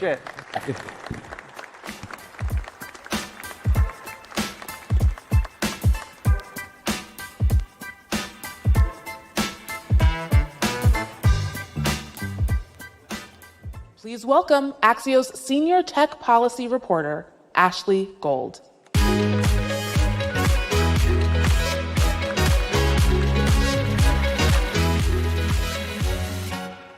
Hi, everyone. Thanks again for being at our Axios AI Summit in DC today. I wanted to give another shout out in case you missed it. My colleague Maria Curie and I will be writing AI Plus Government as a takeover to the Friday edition of the AI Plus newsletter. So make sure you sign up for that. Get the smartest reporting on AI and tech policy. Heading to Axios.com for more info. And now to our next portion of programming. Washington has been scrambling to keep pace with AI, and the debates are heating up. From concerns about national security, free speech, and regulation, these conversations are shaping America's competitive edge.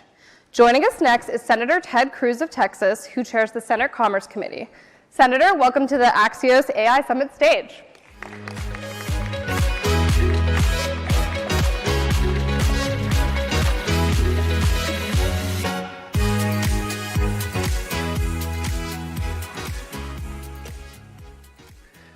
Thanks for being here with us, Senator Cruz. We appreciate it.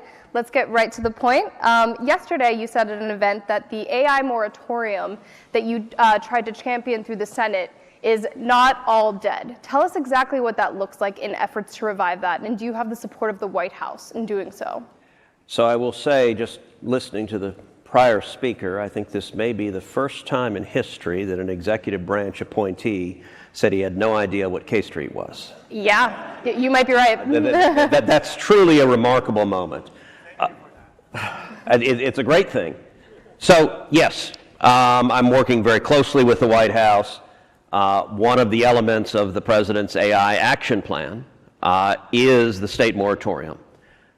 We had an agreement. It was inches from being adopted in the One Big Beautiful Bill, and at the last minute, the agreement fell apart, so we did not have the votes at the end of the day, but I still think we'll get there, and I'm working closely with the White House, closely with the administration on it. And can you tell us at all what vehicle that could be in? Will it be in a must-pass bill for the end of this year? Is it pushed to next year? I think all of those questions are still under discussion, so we do not have a plan we're ready to roll out yet. Mm-hmm. So tell me what's unique about AI regulation and that the federal government should definitively say, let's slow down, let's not do this, let's make sure we have federal standards. Because in other cases, you, other Republicans, other Democrats are very much in favor of states' rights and states being able to regulate how they want. So why is this different? Well, let me step back for a minute and give just a broader overview, and then I'll answer your specific question. But I think we are at an incredibly consequential inflection point in U.S. economic history. And I would hearken back to 30 years ago. To the 1990s and the birth of the internet. And I'll do something that might surprise some folks here. I'll praise a Democrat president, Bill Clinton. Bill Clinton, at the dawn of the internet, signed into law an executive order that memorialized a light touch regulatory approach to the internet. It said we're going to stay out of it. And by the way, Congress worked hand in hand with him and so barred taxation on the internet at the same time. And the internet was a nascent technology. While the United States was going down that road, Europe took a fundamentally different approach. Europe decided to engage in a heavy-handed, prior approval regulatory approach. And the consequences of that decision were massive. Here's an amazing stat. In 1993, the economy of the United States and the economy of the EU were virtually identical. Today, the American economy is more than 50% larger than the EU. And there are two drivers of that: tech and the shale revolution. That's it. That comprises the entirety of that difference. And you think about, there are virtually no major tech companies in Europe. It killed the tech industry, and virtually every major tech company in the world is in the United States. We won that race. I think we are at a similar fork in the road, and if anything, it is more consequential. AI is going to transform every aspect of our life. And by the way, it's coming whether we like it or not. There are some folks who say, well, I don't like all the transitions that are coming with AI. I get that. There may be good aspects and bad aspects, but I do not think you will halt the advance of innovation and technology. And so the question is, which nation wins the race? China has been explicit. Their objective is to dominate AI globally by 2030. They've laid out a plan to have AI integrated into 90% of their economy, every aspect of the Chinese economy by 2030. And whichever nation wins the race for AI, the values of that nation will dominate AI. And so I want America to win. I want the jobs to be here. I want the prosperity to be here. I want the abundance to be here. And I want our values. I want the values of free markets and free speech and individual liberty rather than the values of the Chinese Communist Party and collectivism and surveillance and complete government control. So the consequences of who wins, I think, are the single most important economic decision facing the United States. Now, your specific question on a state moratorium, the answer is real simple. We have a national marketplace. There is no way for AI to develop reasonably and for us to win the race to beat China if we end up with 50 contradictory standards in 50 states, and not just 50 states, because cities and municipalities will do this. And so the consequences, do you really want Gavin Newsom and Karen Bass and Comrade Mamdani in New York City setting the rules for AI and governing AI across this country? I think that would be cataclysmic. And you mentioned briefly my being a Federalist. I absolutely am a Federalist. If you look at the Constitution, though, there's a reason Article 1, Section 8 has the Interstate Commerce Clause, precisely because Congress has the authority, and I think in this instance, the responsibility to ensure that we have interstate commerce that can thrive, because if we don't, if we let meddling politicians at every level of government put chains on the development of AI, we will most assuredly lose to China, because China is not constraining what's happening there. So I want to talk about some of the bad aspects of AI you brought up. You're saying it's not all good. There are hard aspects. And the idea that we should wait to do major regulation. Yesterday in the Senate Judiciary Committee, the father of Adam Rain, the teenager who committed suicide after interacting with an OpenAI chatbot, he said, I don't think states should be waiting to do regulation. It's too dangerous. It's clearly we're seeing consequences now. States shouldn't be held back by the federal government. So how do you square your really pro-AI acceleration stance you just described with what you've always really cared about, which is children's online safety? How do you do that?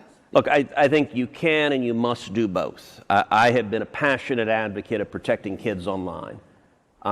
Listen, I'm the father of 2 teenage daughters. It is hard. It's always been hard to be a teenager. It is unbelievably hard to be a teenager right now with the phones that we put in their hands that are portals to every evil force in the world. I don't know of a parent who isn't terrified about all of the pressures and influences online that are targeting our kids. The average teenager spends over 8 hours a day online on their phone. That is dangerous. And so, I'll point out, I'm the only senator who has passed legislation directly restricting AI, and done so recently, and that is the Take It Down Act. The Take It Down Act, I authored. I did it jointly with Amy Klobuchar, and it addressed non-consensual intimate images. So 2 circumstances. Number 1, real images. So you have a romantic partner. You have 2 romantic partners that are intimate together. They take intimate pictures together. They take videos together. And then they have a breakup. And one or the other decides, all right, I'm going to stick it to you, and I'm going to make these pictures or these videos public, so-called revenge porn. Nobody has the right to do that. That is a grotesque violation of your privacy, and it is completely that the victims of that are traumatized profoundly. There's a second iteration of it that is directly tied to this topic, which is AI is now enabling deep fakes. Mm-hmm. And in fact, just today, I saw the young lady who was the inspiration for the Take It Down Act. Her name's Elliston Berry, and she is a high school junior from Texas. When she was 14, she was a freshman in high school, and she lived up in Aledo, Texas, which is in North Texas. She woke up one morning, and a classmate of hers from school had taken a perfectly innocent picture of hers from social media, had used an AI to create a deep fake that appeared to be her naked, and then sent it to all of her classmates. And so she woke up Monday morning, her phone was blowing up, all of her classmates are saying, I'm looking at naked pictures of you. And she understandably was in tears, she was crushed. I mean, that's hard for anyone to endure, but especially a teenage girl. They found who did it, and there were no consequences for the boy who did it. The boy continued going to her school. It was not a crime. Ordinarily, if you send out naked pictures of a 14-year-old girl, that's child pornography. You can be prosecuted for that. But there was a hole in the law because it was a deep fake. It didn't meet the definition for child porn because it was not an actual picture. It just was indiscernible. You couldn't tell the difference between it and an actual picture. Well, she is a constituent, and so she and her mom ended up calling my office and saying, listen, you're my senator. Can you help me? And I want to give credit to my staff. They elevated this concern to me, and I looked at this and said, this is horrible. Let's do something to address this. So we drafted the Take It Down Act. It does two things. Number one, it makes it a crime. It makes it a felony to post non-consensual intimate images, either real pictures or deep fakes made using AI. But number two, it puts a legal obligation on tech platforms to take the content down. And you know, when I introduced the legislation, I met Elliston and her mom, Anna, in my office for the first time. We were doing a press conference that day. And I asked her, I said, whatever happened to the pictures? And they both said it's the most frustrating thing. They said, we have called and emailed Snapchat over and over and over again, and they don't do anything. We just get a complete stiff arm. I turned to my team, I said, I want you to get the CEO on the phone today. I want those pictures down today. Within 2 hours, they pulled them down. Now, it should not take a sitting United States senator making a phone call to get the pictures down, and now it doesn't because under the law, and what we did, and again, I'm going to credit my staff because it was their idea, not mine, we borrowed a mechanism from existing law. So the Digital Millennium Copyright Act, been in law for a long time, protects copyrighted material. So if you tweet out a song from The Lion King, they'll take it down within hours because you can't send out copyrighted material. And every tech platform has a notice of takedown office that is devoted to responding to those complaints because they have a legal obligation to do so. So we just put non-consensual intimate images in the very same category so that you have now, if you are victimized, and deepfake non-consensual intimate images have increased more than 3,000% last year. More than 95% of the victims are women or teenage girls. And you now have a legal right, if you were victimized by this, to notify the tech platform, that is me, it is an intimate image, and you do not have my consent. And they have a federal statutory responsibility to take it down. Senator, we are running out of time, but I wanted to ask you really quickly, since we're talking about legal protections and AI, should AI-generated content get Section 230 protections? And quick answer, because we're running out of time. Look, Section 230 was part of that light touch regulatory approach, and I think Section 230 made sense at the dawn of the internet because you wanted this nascent industry to grow. Now tech platforms are powerhouses. I have long advocated for Section 230 reform. I don't support repeal of 230, but I think we should use Section 230 as leverage to stop online censorship.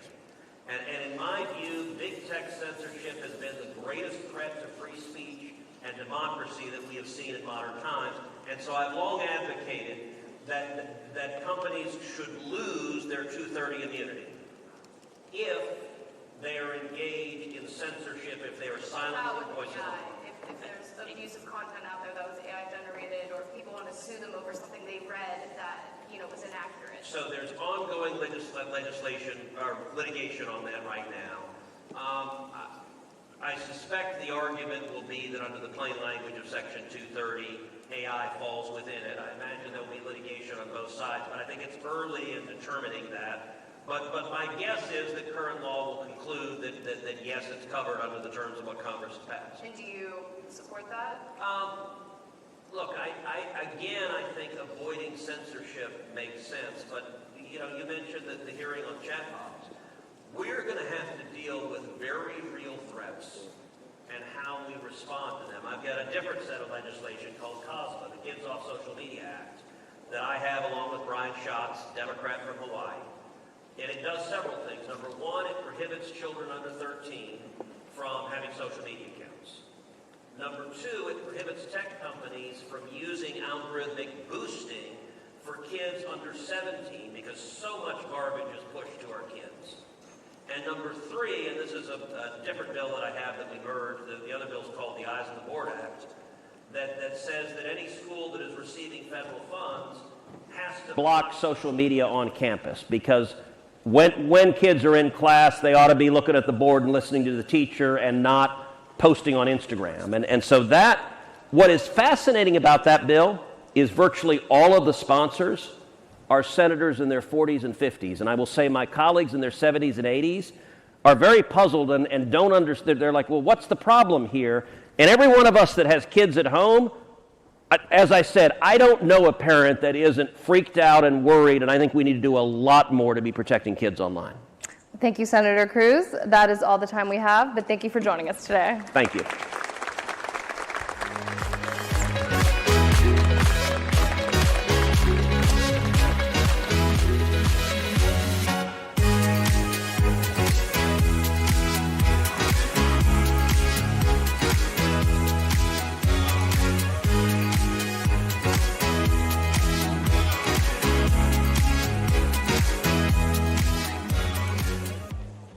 Here he is again, Axios publisher, Nicholas Johnston.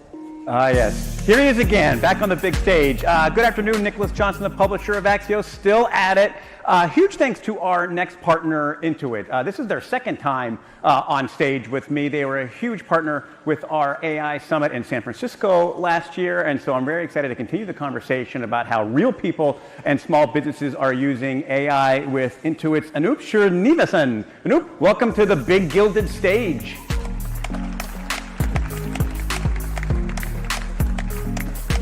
How are you? Good. Great we were to be just here. talking backstage about what an interesting room from the 1920s to be in talking about AI. Absolutely. I think the juxtaposition of the old world charm and the new world technology is just fascinating. Well, let's jump into it. So, from your vantage point, like I last talked to Intuit a year ago, like that's a lifetime in AI. How has the landscape for AI and small businesses changed in the last year?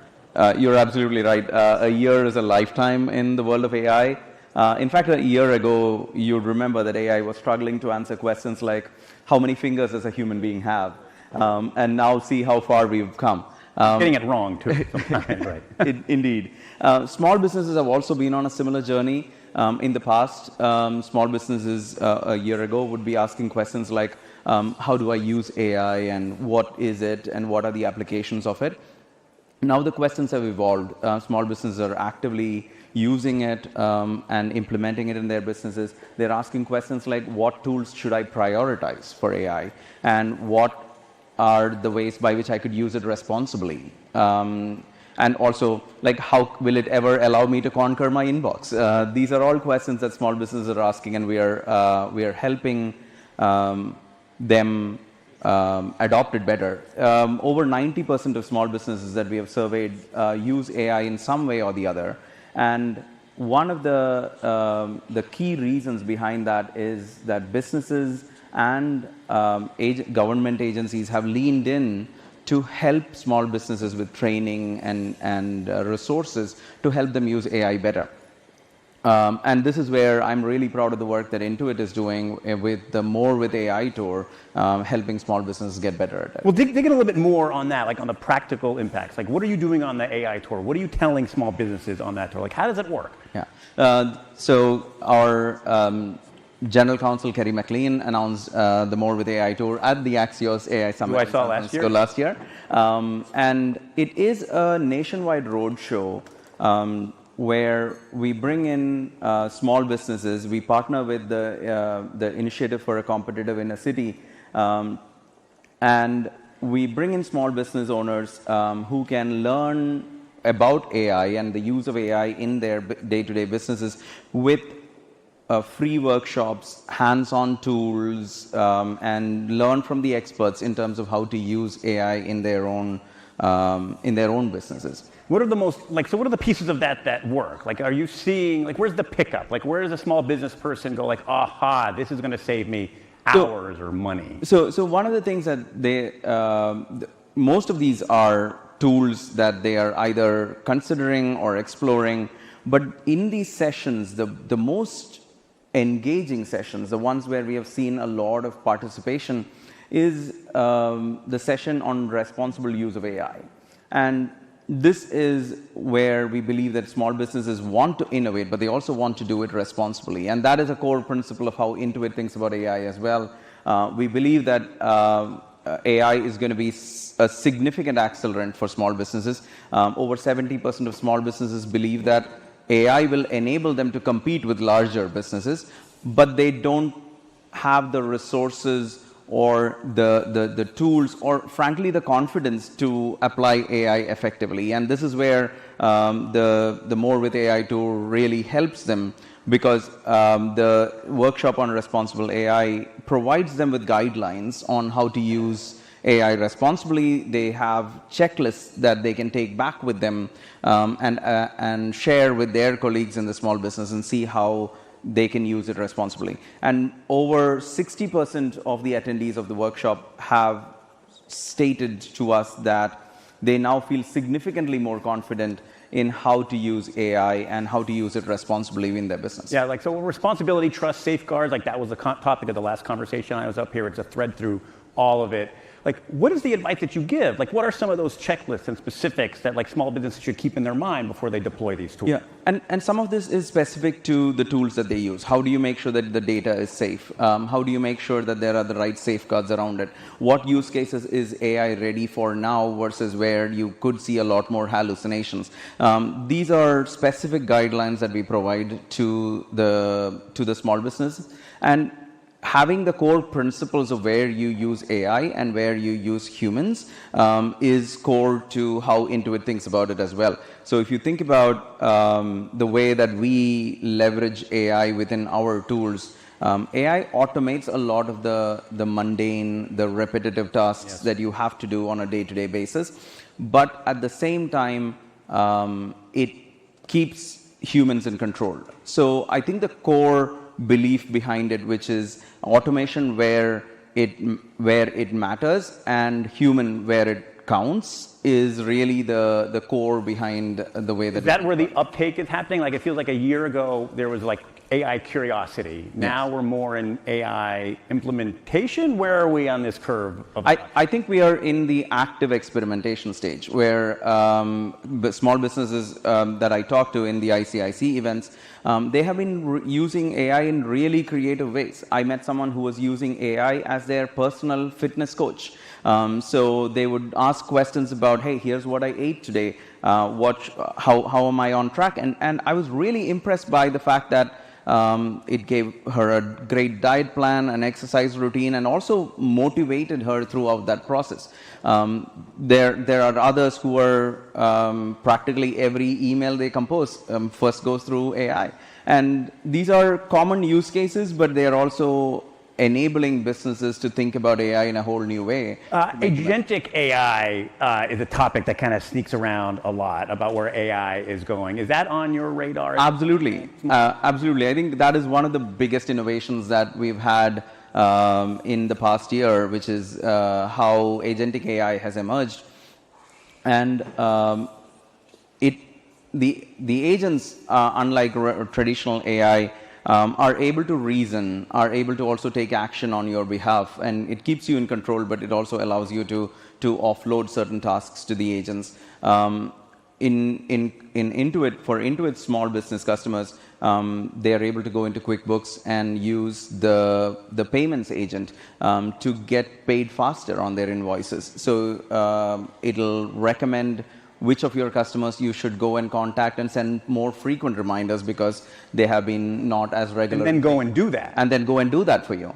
So that's one of the core things, even in the mid-market space for our Intuit Enterprise suite. It allows the agents in that technology to act as an assistant to your finance team, reconciling transactions and so on. That seems to be like the real value for a small business. If I'm a one-person small business, now I've got another person. Exactly. Almost. You have a team. I would think of agents more at this point, at least, as really high-performing interns. They're really enthusiastic. They are eager to do the job, and they actually like reconciling bank transactions.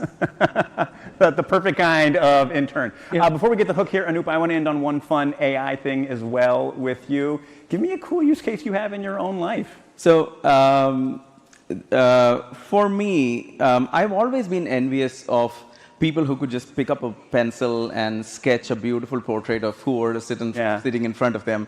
And I was never, artistically blessed, and I have zero talent. Even my stick figures, it's difficult to compare them to humans. So what I've been doing now is I've been sprinkling AI. I'm into photography. I have a lot of take a lot of good pictures of my friends, and I sprinkle a little bit of AI. I convert that for their birthday into a beautiful pencil sketch, or I reimagine them as a superhero, or if they're into art and history like this, as a beautiful marble statue right in the middle of a building like this. And give that feedback like you're drawing it, but with maybe a slightly steadier. Yeah, exactly. It's just that I get an extra help in doing this, and this is also drives it. This is obviously playful and for laughs, but it also drives home the point that if you think about AI as something that allows you to do things that you always did faster, maybe you're not seeing the full potential, but it unlocks new things that you were never able to do, things that you thought was out of your reach, like being artistic for me, and that feels magical. That sounds like an awesome point to end on. If you come back next year, bring some pictures. Absolutely, will do. Thank you so much. Thanks for getting to it. Thank you, Nick. I think we had Ina coming up next.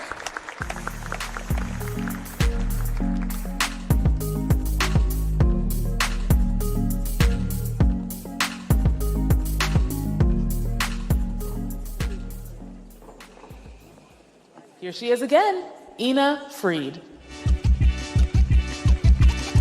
All right. Who's ready to move from theory to practice? So one of the things I love about pulling together these demos is it's a chance to really see what this technology can do.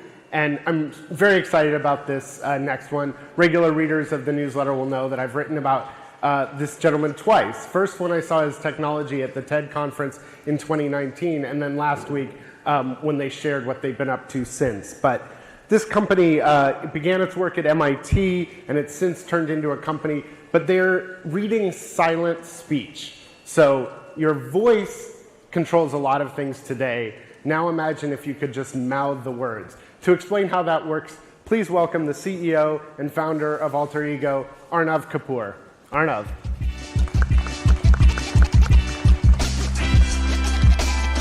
Great to see you. So I think the best way for people to understand it is to see it in action. And I think we have a video that shows how this works. Trust me, it's going to blow your mind.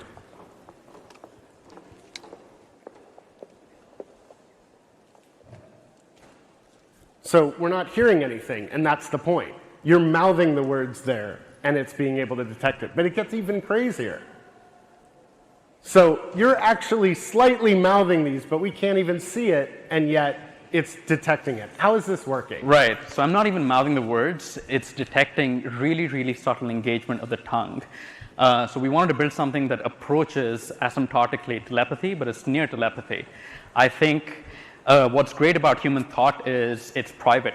Speech isn't, but human thought is amorphous. Like you can't, form a full email in while you're thinking, but speech is volitional. So we wanted to bake volition into the interface, and this enables a near telepathic interface with technology and with other people. So some of the other folks out there, they're implanting stuff in you, they're actually reading your thoughts. This is not doing that. You're intending to speak the words, you're starting it, but you don't even have to verbalize it or even mouth the words. That's true. What gave you the idea? Where do you want to take this? Yeah, I think if you look back at the history of computing, we've always looked at computers as external boxes. There's always been this weird dualism with technology. But I think in our company, the ethos is about human extension and augmentation. We want to design technology that weaves around and extends the human experience and human thought. And especially with AI, I saw your interview with Mark Benioff, where you were like taking shots of water while you were saying the word agent, and that's how we think about AI today. But it wasn't water. Okay, all right, okay, well, and if we just flip that paradigm, if we just think about AI as an extension of the human mind, and if we sort of like physically interface it, I think that really brings the best of both worlds. Well, let's talk about AI, because this could be a general computing interface to almost anything. Right. But in a couple of the demos you shared last week, the videos, you showed it as a gateway, as an interface to an AI system. And I think we have video. I think in this first one, we're seeing language translation. So if we can cue that up. How's my Mandarin?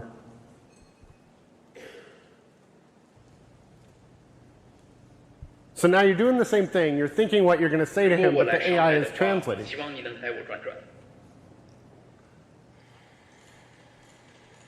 So Scott is internally and silently speaking in English, and it's translating to Hindi in his voice. So language is no longer a barrier. So you could have like a multilingual conversation. And we're seeing the AI piece of this already. What you're bringing is the language interface, the non-language interface. Right. And then in another one, we're seeing it in a multimodal way. So in this next demo, oftentimes it's not just what I'm saying or not saying in your case, but it's what I'm seeing. So what's going on here? That's Europa, who represents Europe shaking hands with America to celebrate the first transatlantic telegraph cable. So for folks who didn't know, he gestured what it was he wanted to ask about, didn't speak it, and got the answer back. Right. So this seems like the kind of thing we'd all want. I imagine there's some hurdles between where you are today and sort of all of us having one of these devices. Yeah. Talk about what you've accomplished, where you are, but what still needs to be done. Yeah, so we announced this big breakthrough a couple of days ago, actually, which we call Silent Sense, which can, with really high sensitivity, capture the spectrum of speech. So mouthing the words, which is very easy to detect, but also the subtlest intent to speech. And we think there are a lot of applications across, across technology, like rehabilitating people who can't speak, who don't have a voice, like ALS patients, MS patients. And that's probably where it'll start. Like, again, it could be a consumer thing, but usually you start smaller, it costs more, you get people who need it the most. So there are people with ALS or MS who have lost the ability to verbalize words, but can still deliver some of that intent, and through your technology could be heard. Yeah, I think that's one of the most profound challenges of our time. Like, there is virtually no solution for these patients. Like, I've been to hospitals where the best equipped hospitals, you have caregivers sort of holding an alphabet board and going through each letter one at a time. So it is a huge problem. Millions of people suffer from it. And for a totally locked in patient, this probably wouldn't work. You would need an invasive solution, but a lot of patients do have really sparse signals in their speech system still. And something like this could really give them a real-time voice. And how close is this? Like, you've got working prototypes. Yeah. Where are we at? Right, so the stuff that you saw recently is a pre-production prototype. So this is not the final product. So we're working on the final product that's going to be much smaller. It's going to look much nicer. I can't promise you a date yet, but what I can say with high confidence is that this is not science fiction anymore. We're seeing it happening in real time, and I think this is going to come into the real world sooner than people realize. And how big are you all? Because I know you're a company now, you're not part of MIT, but is this a tiny startup? Do you have a lot of people? Do you have corporate funding? We are a full-fledged company that spun out of MIT. We have people working across hardware and AI, and we're recruiting. So. All right. Well, good to know. I hope next year, we're going to be here in March. You think on March we could see it in action? Try it out. We'll have a full telepathic conversation, Yeah. Anyway, thank you so much. I mean, week there's some new application, and it's fascinating what the AI companies like Dario's company, it's amazing the progress they're making, but then you also see all the people building on top that say, well, if we can assume there's an AI engine that can answer everything, all I have to do is create a way to speak to it or not speak to it. And so that's the kind of innovation we're seeing. That's why I like bringing these demos. We've got another one for you in a little bit. But I want to talk about something that's near and dear to my heart, which is the responsibility around this profound technology. AI's promise is incredible, and it also comes with risks. From bias to accountability, companies are under pressure to adopt this technology really fast. But there's also a pressure, you can't get it wrong. These are your customers. And so to have this conversation, I'm excited to bring out Navrina Singh, the CEO of Credo, which is a company who's built their business around deploying AI with trust. So please welcome Navrina Singh. Yeah. So good to see you. Good to see you as well. It's a little warmer than the last time we spoke. We were in Davos the last time. So, we've been talking all day about the power of AI, and I think you're a big believer in the power of AI. But your company focuses on something that we don't hear as much about anymore, and I don't know that it's gotten any less important. We're just talking about it less, which is trust. Talk about the role that trust and governance play, especially in the corporate world. Absolutely. I think we all here are big believers in AI, and we spoke about the signaling that AI is winning is when we get the market share. The thing is, there's a lot to unpack beneath it. We won't get the market share if we can't trust this technology, if consumers can't adopt it, if enterprises can't scale AI at speed and scale within their organizations. So at Credo AI, what we are focused on is, what is trust and how do you operationalize it? Because words are easy. How do you actually put this in practice becomes really complicated. So how you do it. Exactly. So I think there's a very scientific method that we've been deploying for the past 5 years, which is really focused on an ARC technology. A is for alignment. What do you actually need to measure? And it's really conditional on different use cases. And I think that's where the contextual understanding of AI applications becomes really critical. And then once you understand what you need to measure, how do you actually go and measure it becomes really critical. And we spend a lot of time thinking about the risks so that everyone can actually adopt this with trust. And then lastly is compliance, but not just to regulations, company policies, standards, which obviously are emerging pretty quickly right now. And who are your customers and what are they asking for? Where are they? I assume they all care about their reputation. They want to deploy this, but they want to know that it's not going to kill their brand. Who are your customers and what are they asking you for? Yeah, so currently Credo AI serves global 2000s. We serve financial services, healthcare, pharma, a lot of agencies. And what they really care about right now is adopting AI fast, but with eyes wide open. And a big part of that is, how do I measure that trust, right? So for maybe a CPG and retail brand, they deeply care about reputational harms. So within that, what are the scientific measures? Bias becomes one, toxicity becomes other, adversarial attacks, etc. Whereas if you are, let's say, a financial services company, you might deeply care about what regulatory oversight you have. So are you meeting the requirements of things like model risk management? So I would say there's a lot of ways to define trust, and that's why it becomes really critical. It's not just about adopting AI, but it's how you adopt AI, and do you actually understand this technology well enough? So I want to broaden out in a second, but looking at Credo specifically, I'm curious, you're not a tiny company, but this is a world of tech giants where most of the oxygen gets consumed either by the OpenAI and Anthropics of the world or by the Microsofts and Googles.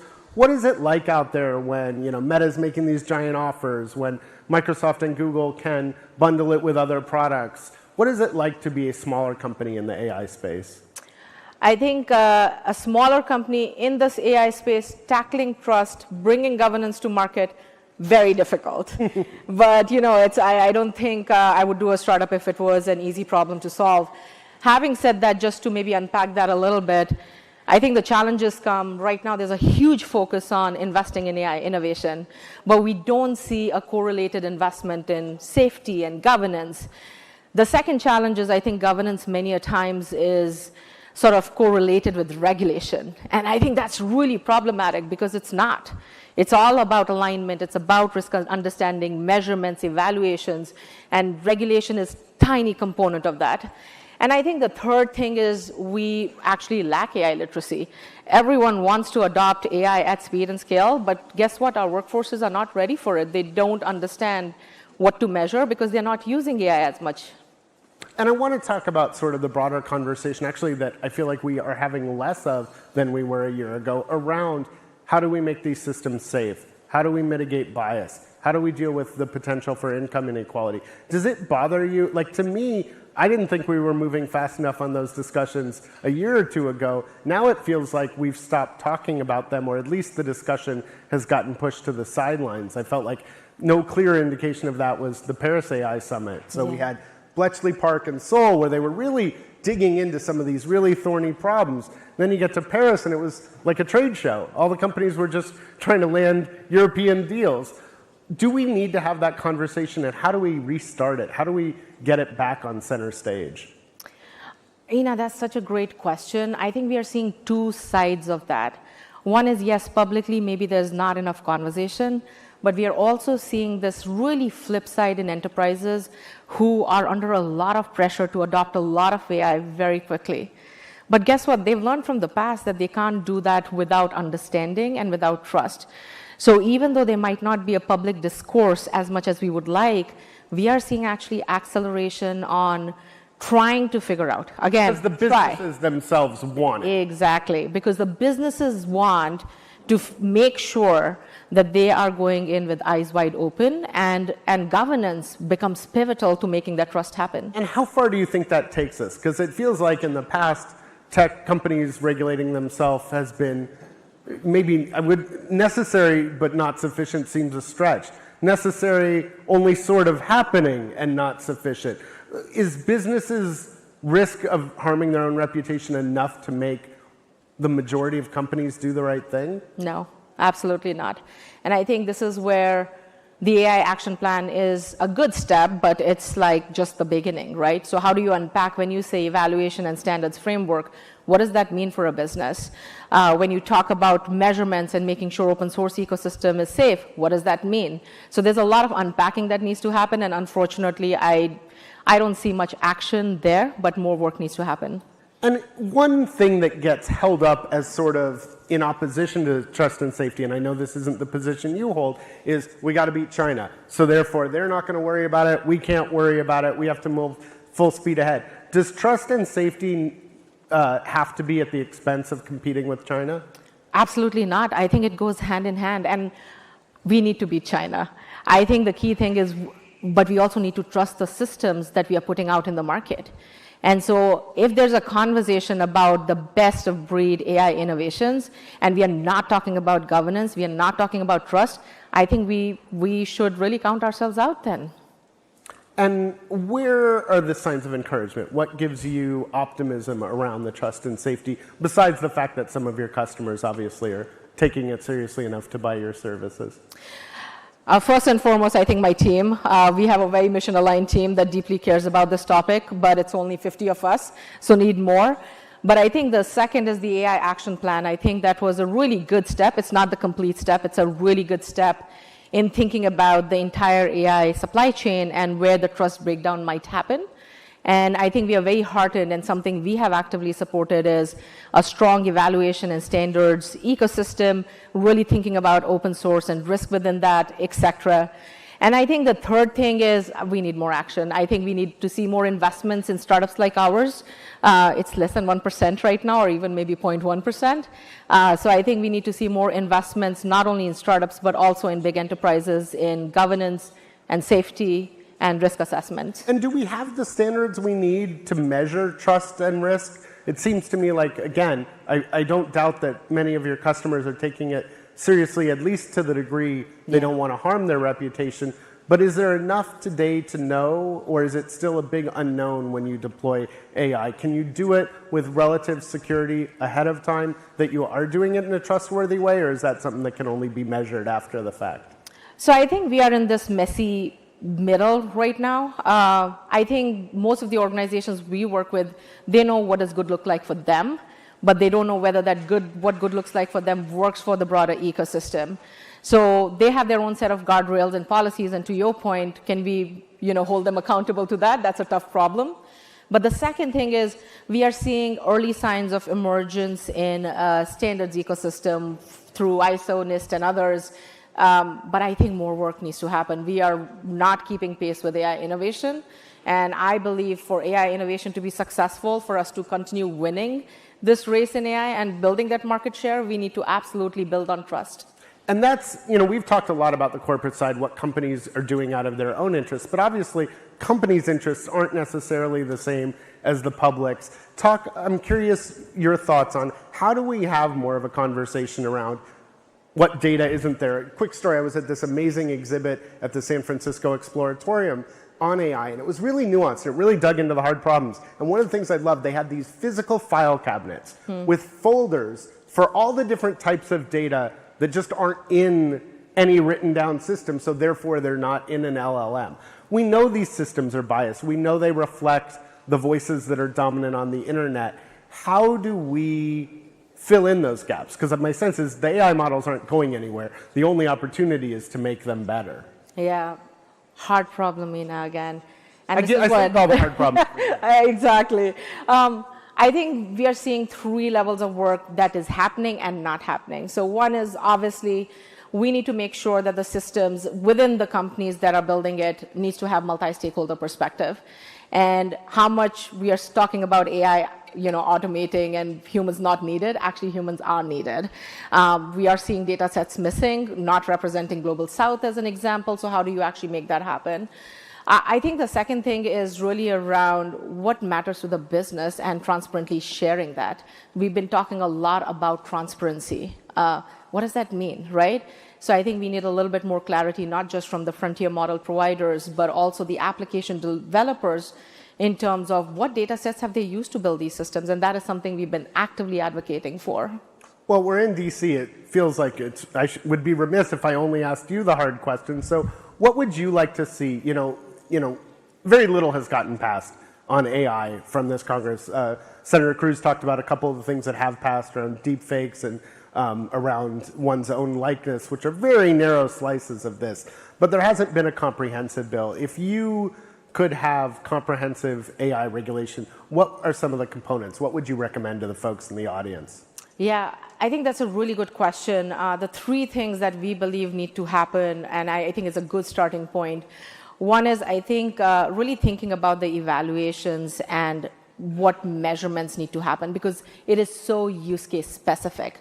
You cannot have a peanut butter approach to measuring everything in AI to make sure it is safe. So context specific measurements, I think, absolutely critical, and that is something we are actively working on. The second is big believer in disclosure reporting. Doesn't have to be public, but it has to be between the companies that are either selling their AI models or companies that are building applications.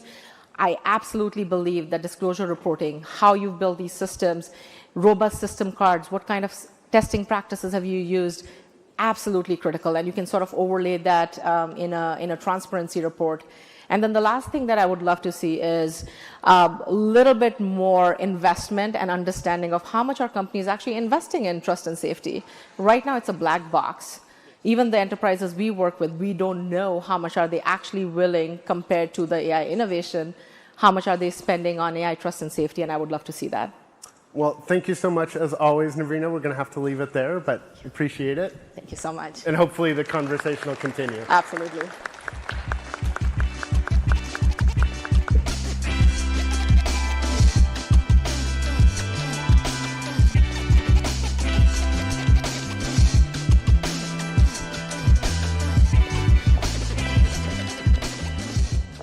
Put your hands together for our View from the Top moderator, Axios publisher, Nicholas Johnston. All right, we are in the home stretch here. They've put new snacks out in the back. Don't jump up and get them now. Just know that they're there if you need them. I'm very excited for this next conversation. I think we'll really get at the technological heart of AI. So a huge thanks to HPE for partnering with us to help make today's summit possible. And I'm very excited to welcome to the stage for a View from the Top conversation, Kirk Bresnicker. He's the Chief Architect at HPE and Vice President of HPE Labs. Kirk, welcome to the AI Summit. How are you? Good, thanks. So, Chief Architect, sounds like a cool, pretty cool job. It is. So, tell me, as a technologist, what's the most interesting thing you're working on right now? Yeah, so, when we think about HPE Labs, we think about technical readiness, what's going to be here in 5, 10, or 15 years. So we could go out and I could bend your ear about the intersection of quantum computing and AI, how AI might realize for the 40 years of promise that quantum's given to us, that maybe we'll come together, or we'll talk about our photonics program, trying to understand how we move data, whether it's ship to ship or country to country, and keep dividing by 10 the amount of energy it requires to move that data. Or we could talk about physics-inspired neural networks, trying to understand how we could do declarative and deductive reasoning to complement the creativity of LM. But I think for us, the most interesting thing right now is integration and scale, which is, given these technologies, how do we connect to enterprise? HPE Labs isn't an open-ended research. We're We're always linked into the business potential of our customers and our partners. And so for us, it's trying to make those connections. How do we understand fitness of these technologies? So a big piece of it here, and this came up in some of the earlier conversations, is taking it almost from theory to practice. Like, how do you deploy this to organizations, and how do you tell them how to use it? Like, what is your role in that? Yeah, so when I was a very young engineer at HPE, I was taught a formula by one of my first managers, and I repeat that to every generation that comes through our doors, and that is, quality is fitness for use as defined by the end customer. And what's important about that formula is that it demands dialogue. It requires us to develop empathy to understand, okay, given the technology, how will it need to be used? Now, engineers love boundary conditions, size, weight, power, cost, privacy, security. What's important with these technologies is that we have that dialogue, we have that conversation with the enterprises, scientists, and engineers who want to use it, so that we can add in those new boundary conditions. We can educate our team members about how to be able to demonstrate that fitness. Now, I've been in the room where you're explaining something, and we'll bring in our human rights team, or we'll bring in our privacy team, and they'll explain to the engineering teams something that had not occurred to them before. And at first, their eyes get really big, and then they'll kind of look down at the table, and you could just hear the gears turning. I hadn't even considered that. So the most important thing that we can do is to educate and to have that demonstration of fitness and applicability go all the way back, not just through the technology, but into the training of the technologists. I don't want to stereotype engineers, but I feel like they're very good at radiating out. Is it a new trait to teach them to hear also? It is part of the understanding is that they need to cultivate, and we need to help them cultivate this broader understanding. Because this is, it's everything you've heard today. This is a generally applicable technology. This is something where, we're all fond of saying AI won't replace the engineer, scientist, artist, or leader, but those who do embrace these technologies will replace those who don't. So understanding how we then say, you as the engineering teams, you now have a broader portfolio. You need to gain a further perspective. That's why when we started writing our AI ethics principles back in 2019, it wasn't just the team at Labs. We partnered directly with our privacy team, our human rights team, all of the global ethics and compliance office to bring in their perspective and use that as the basis for educating the teams. Every conversation I've had up here included the words trust and safeguards. Tell me how that conversation impacts trust and how you think about it. Yeah, so for us, is it trustworthy? And for me, I say, okay, well, let's do those things. Is it worthy of trust? And I don't want that to be a nebulous term. I actually want to say what I really want is confidence. And confidence has a rigorous definition. Confidence should be something I can measure. So what tools do we need to provide our team so they can measure confidence? So you know. Because what I want to do is I want to prove whether I'm proving it to my regulator, my board of directors, my team members, my community. Here's a technology, and here is why it is fit for use. And that's so much about what we've developed in our principles. One half of them is the human rights focused lens. The second is that engineering, and together those two teams have come together and created those abilities for our teams to be introspective, to understand these new boundary conditions. They already knew how to do all the hard engineering. Now they need to understand how this intersects with really challenging societal problems. You touched on this a little bit at the beginning, but it's hard to have a conversation about AI about energy demands and sustainability. Like, as a technologist, as a chief architect, what is your view of that debate? We can't underscore this enough. Right now, the average home here in the U.S., about 1,200 watts continuously burns. Think about that as like a large hair dryer left on all day and all night. We're talking about gigawatt data centers now for the AI factories. And just to put it in perspective, that gigawatt is the equivalent of 833,000 average U.S. homes. So these are going to be decisions that we're going to make. These will have import. This will be material to the outcomes. And for us to understand how do we operate those systems at superhuman levels of efficiency, how do we provide that radical transparency, not only to the things that are going into the factory, the water, the energy, the talent, the infrastructure, but also what are those benefits that are coming out. And again, when I can demonstrate, prove fitness, then I have a much better chance of convincing people that this is something, this is important, this is something we should support, because I can give that evidence. You can answer that question about what those energy needs will be and how they'll be. And also, what are we getting back? Because what I don't want to have happen is for us to get through all the end of this and realize, oh, you know what? This wasn't worth it. Before we lose you, look into the future a little bit. As a technologist, chief architect, I just love that job title, chief architect. How is this going to start to change our lives? How are we going to start to see this technology soon? So I can think of my own job, right? And so part of what I love to do is to understand how people utilize our technologies. I can look back through my 36 years at our company, and while I love the individual technology, what I love is what people can do because I've made that contribution. And when I think about now, when I want to understand the engineer, the science, the art that is built upon these technologies, this now allows me to do that. I can read the equivalent of hundreds of papers in an afternoon because I have these AI assistants. I can be able to digest and understand. So it allows me to do my job better. And we just, I don't think it's hard to draw that extension. How much would you do if you could take those pieces of your job that you don't really care for, but you have to get done, and you could hand them off, and you could have that tool. Like the conversation we had earlier. What if you had a super smart, super good mood, infinite intern that can just take all of those Take it all on, yeah. For you. Well, let's bring this into the real world and on one fun thing like I did with everybody up here, one AI thing. How are you using it in your life? Yeah, so I frequently get responses to my tortured works of genius emails, TLDR, too long, didn't read. And so what I use this for often is I take that last step and say, hey, I just wrote 3,000 to 5,000 words. Could you give me a 300-word abstract and maybe a 50-word takeaway? And while I can't find any word of those 3,000 I would want to take out, boy, those summaries are fantastic. This is an Axios event, and everyone knows how we love smart brevity, so I got to endorse that use at AI. Thanks so much, Kirk, for being here and sharing your insights. Huge thanks to HPE for making today possible. We've got an AI demo being set up right now, and then we'll have a quick video from the newsroom, so stick around.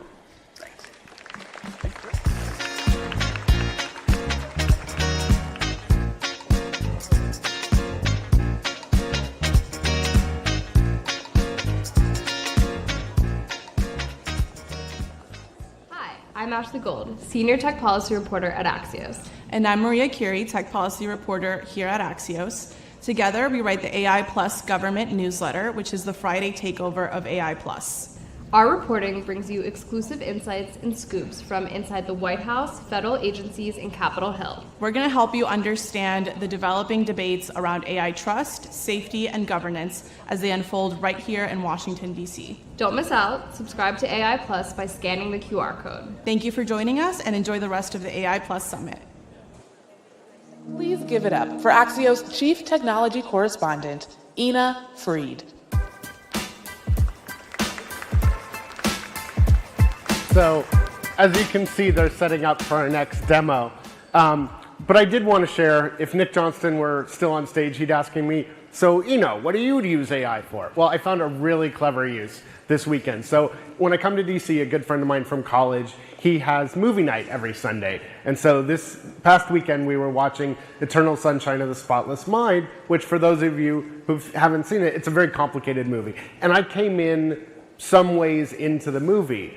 And I didn't want to be that person that was like, what did I miss? What did I miss? Shh. So anyway, I took a picture of the screen and I asked ChatGPT, I said, hey, I met my friends for movie night. We're watching Eternal Sunshine. I'm coming in at this point. What should I already know? And instantly it caught me up. And then I found myself sending a few more emails. And so I was like, wait, I didn't catch up. Now I'm at this point. And it told me, so anyway, if nothing else, you got one fun new use for ChatGPT. Anyway, back to the serious note. Again, what I love about these demos is it really just gives you for a feeling. I mean, these are a couple of the thousands of great ideas that are built on top of the AI systems that we're all talking about. So yes, we have a very interesting device here, which we're going to hear about. And we're going to be looking to the skies at the intersection of AI and aerial imagery. So I'm going to be joined next by Rima Matavosian, who's the CEO of Near Space Labs. And she's showing us how her company is transforming Earth imaging with huge implications for business, security, insurance, and more. So please help me welcome Rima.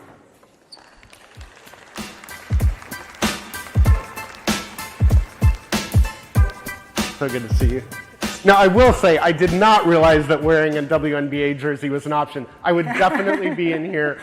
We share a love of technology, but also a love of women's basketball. Rima's hoping to get back in time for the Liberty game. I fully intend to be watching the Valkyries at 10 p.m. tonight. But anyway, before we get to watch any basketball, so obviously we've got some sort of a balloon here. What's going on?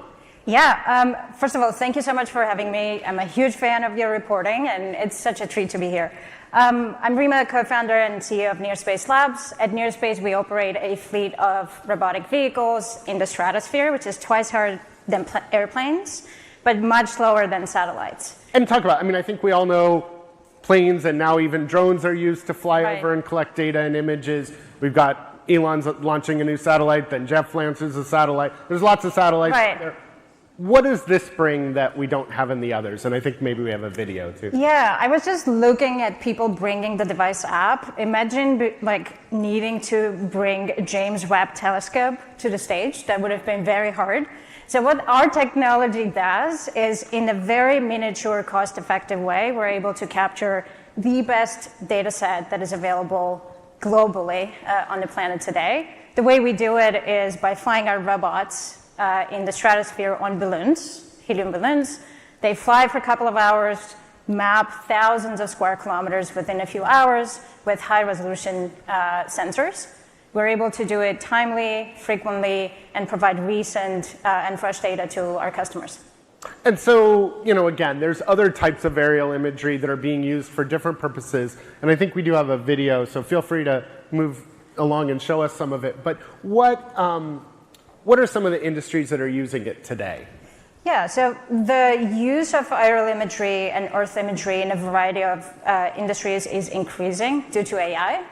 It is very easy for large organizations, insurance companies, agriculture ones, et cetera, to adopt AI workflows and get use of this vast data sources. So one of the things you do is kind of controversial in my neck of the woods in San Francisco. I think we have a picture of some of the imagery that you capture versus the competitors. Well, this shows the theoretical level, you're just getting a much wider view and at a lower cost, I assume, because you're not launching satellites. You get some of the benefits of both. Right? Yeah, so we're essentially, I mean, these comparison questions are easy and hard because we are launching a brand new category of imaging. So it's incredibly unique. But yes, it absolutely has edges of comparison with other status quo providers. With airplanes, for example, we're able to capture 10 times more data within an hour than an airplane. And one flight of that little robot over there captures what 800,000 drones would.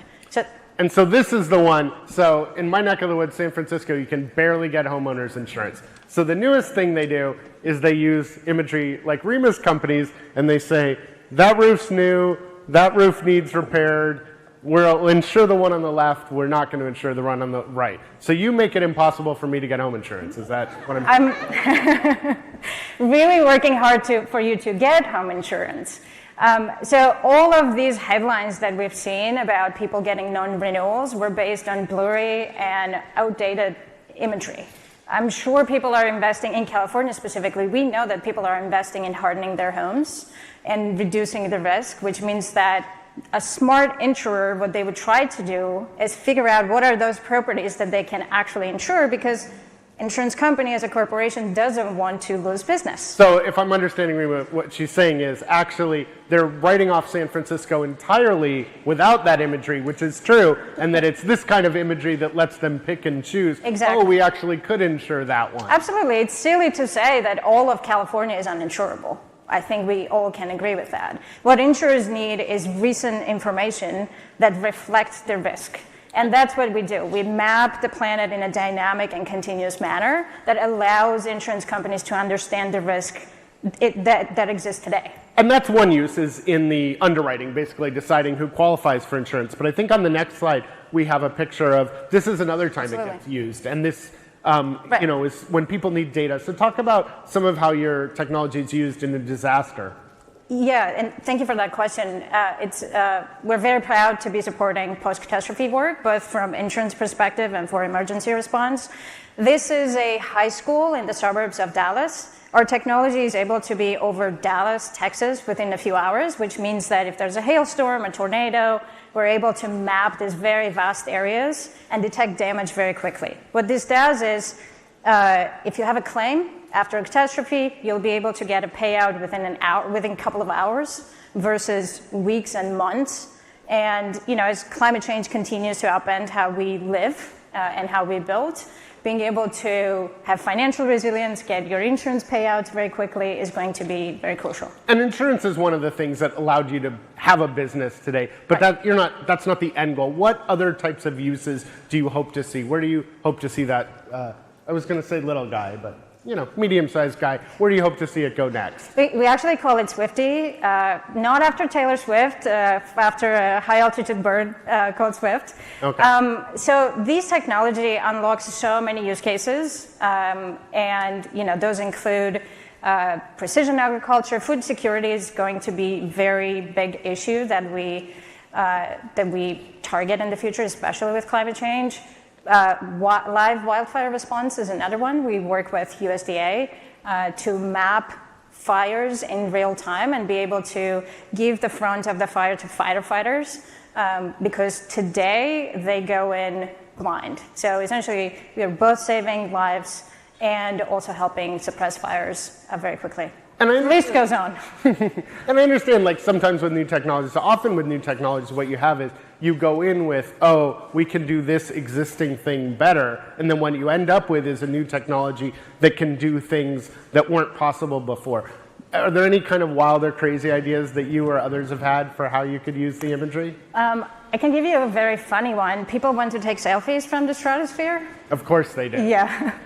Is it good enough resolution? It is not, unfortunately. It is not. So that's like a goal, is to have it so that from the stratosphere you can.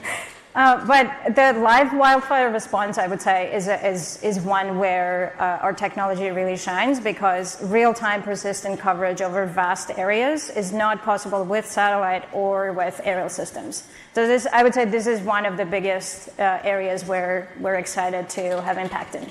Well, thank you so much. Give it up for Swifty and Rima. Thank you. Thank you.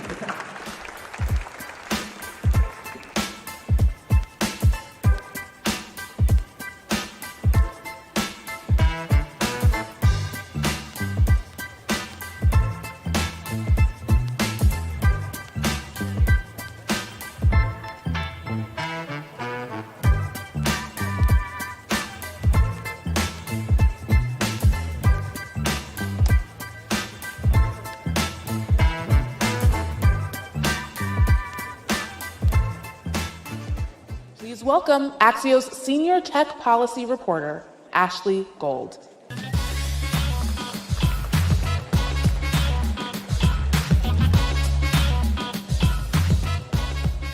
Hi, everyone. Thanks for sticking with us this afternoon. As Washington debates AI, Congressman Khanna has emerged as one of the most active voices on how to regulate and nurture innovation responsibly. He's been at the center of the democratic conversation on AI, raising questions about safety, labor, and privacy, while also pressing on America's competition with China. He joins me now to share his perspective. Congressman, come on out.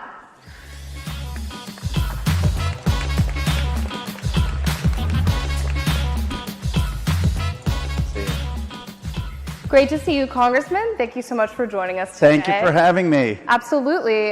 Very glad that you're here. We had Senator Ted Cruz earlier, who famously led the effort to get state-level AI regulations banned, wanted to put it in one of the spending bills. And you have said that you think states should be able to regulate AI as they see fit. Why do you think this is so important? Well, even Marjorie Taylor Greene and many Republicans thought that was an awful idea. How can we just give the tech companies totally carte blanche to do whatever they want? We need basic safety regulations. We need basic regulations with jobs. We need to have some protections for workers. And so that idea that we started speaking about the bill was so problematic that they had to pull it to get votes. But look, I am optimistic about AI's ability to help solve disease, to help improve education, to help produce more things. But just like electricity, just like any technology, it has to be done with safeguards and regulations, and it has to be done in a way that isn't going to deeply exacerbate the economic divides of this country. So you don't buy into the idea that we're in this neck-and-neck race with China, and if we over-regulate the biggest, most successful AI companies in the US, that means that we lose, or they are too caught up in red tape to make sure America wins? First of all, I have a front row seat at this. 5 companies in my district are over $1 trillion. The challenge has not been over-regulation. The challenge has been actually that we have no framework, no regulation, no sense about preparing for the kind of job loss that we may face. Youth unemployment is at 12%. What is the plan in terms of the jobs for people who are entering after college?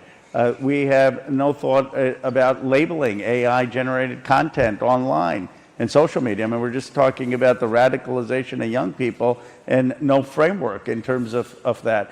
I have confidence that we can have a thoughtful regulatory framework and still lead in innovation. I don't want to copy the Chinese model. The reality is the United States has shown that it's capable about innovation and consumer safety and people's welfare, and we should figure out how we continue to do that. And with your fellow Democrats on the Hill, but both in the House and in the Senate, what is your general sense of how the Democrats are sort of coalescing around their own message on AI? You know, the Democrats are not in power right now, but I could see them using AI as a way to sort of differentiate themselves in the upcoming midterms. So what do you think is a powerful message from the Democrats about AI? Well, you're optimistic that it'll be an election in the midterms. There wasn't a single AI question asked about 2024. You know, the only thing they ask me about is Epstein these days. No one asks me about jobs and AI. And, you know, we've got to, as a country, start to talk about the real impact it's going to have on our speech, on jobs, on democracy. But there's a philosophical difference between where the Democrats are and where J.D. Vance and the Republicans are. J.D. Vance's view is accelerationist. Let's just allow the private companies to do what they want. Let them just continue to develop AI at rapid speed and not have concern about the consequences. It is just let the companies do what they may, wherever they may. My view is that if we continue that, Silicon Valley will do fine. My district will do fine. They're intent on rewarding my district. They give the tax breaks to my district. They deregulate for my district. All of my district is singing their praises with Trump. And if Donald Trump wanted to, instead of having a campaign of helping the forgotten Americans, help the forgotten Silicon Valley billionaires, he's succeeding. He's doing great for my district. But the reality is my district will do fine regardless of the political leadership. 5 companies over $1 trillion. East of the Mississippi, there's one, J.P. Morgan, that's $800 billion, not a single $1 trillion company. I said to Jensen, you're so successful, you're creating other $1 trillion companies like Broadcom, which is supply to Jensen. And they're going to make trillions more. The question isn't, is Silicon Valley going to do well? Is AI going to develop? The question is, what about everybody else? And the Democrats should say, our vision is AI that actually helps tackle the economic divides, where 70% of Americans don't think the American dream is alive, where they don't think their kids are going to have a good paying job, where they've seen regions hollowed out. How are we going to use AI in a way that's actually going to create jobs for people in communities that don't have them? I believe we need a future workforce administration to hire young people. I believe we need 1,000 trade schools across this country. I believe we need AI academies and AI literacy across this country. Our job as politicians should be to make sure that the AI future is one that has the economic security of every family and every community. And that's fundamentally the difference, the age-old difference between deregulation, laissez-faire, let the markets do whatever they want, and guiding the markets to care about the public good and the good of working and middle-class families. Mm-hmm. And we're talking about state-level legislation. SB 53 just passed both chambers in the California legislature. Do you think that Gavin Newsom will sign it? Now tell me the details of that state bill. I have not followed all the state. There's so many state legislators. Transparency requirements. I think that probably will, from what I remember, if that's the Josh Becker bill. But you know, I think labeling AI as AI seems basic. I mean, two basic reforms we can make is get the bots off social media. I mean, most of the hate, the terrible content on social media is bots. Elon Musk, when he took over X, he said, I'm going to get rid of the bots. What happened? You know, what happened, Elon, to that? Because they're still filled with bots. And make sure that you have transparency on labeling AI as AI.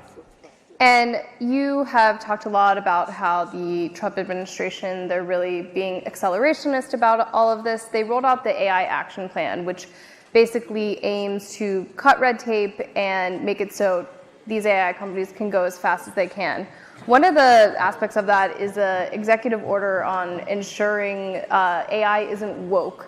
So is that, in your perspective, something productive that the government should be doing? Is there even really a way? That's like a Saturday night skit. Like, how can AI be woke? I mean, who thinks of these things? Did Grok think of that? I'd respond if it wasn't so stupid. All right, I think we can tell how you feel about that. What does it mean to have woke AI? I understand, like... I think the companies are trying to figure it out. They're going to have to comply with this executive order. Yeah. Here's what I'll do. I'll take complied with woke AI if we can have vaccines. How about that? How about that? Is that your barter? That's my barter. Just have some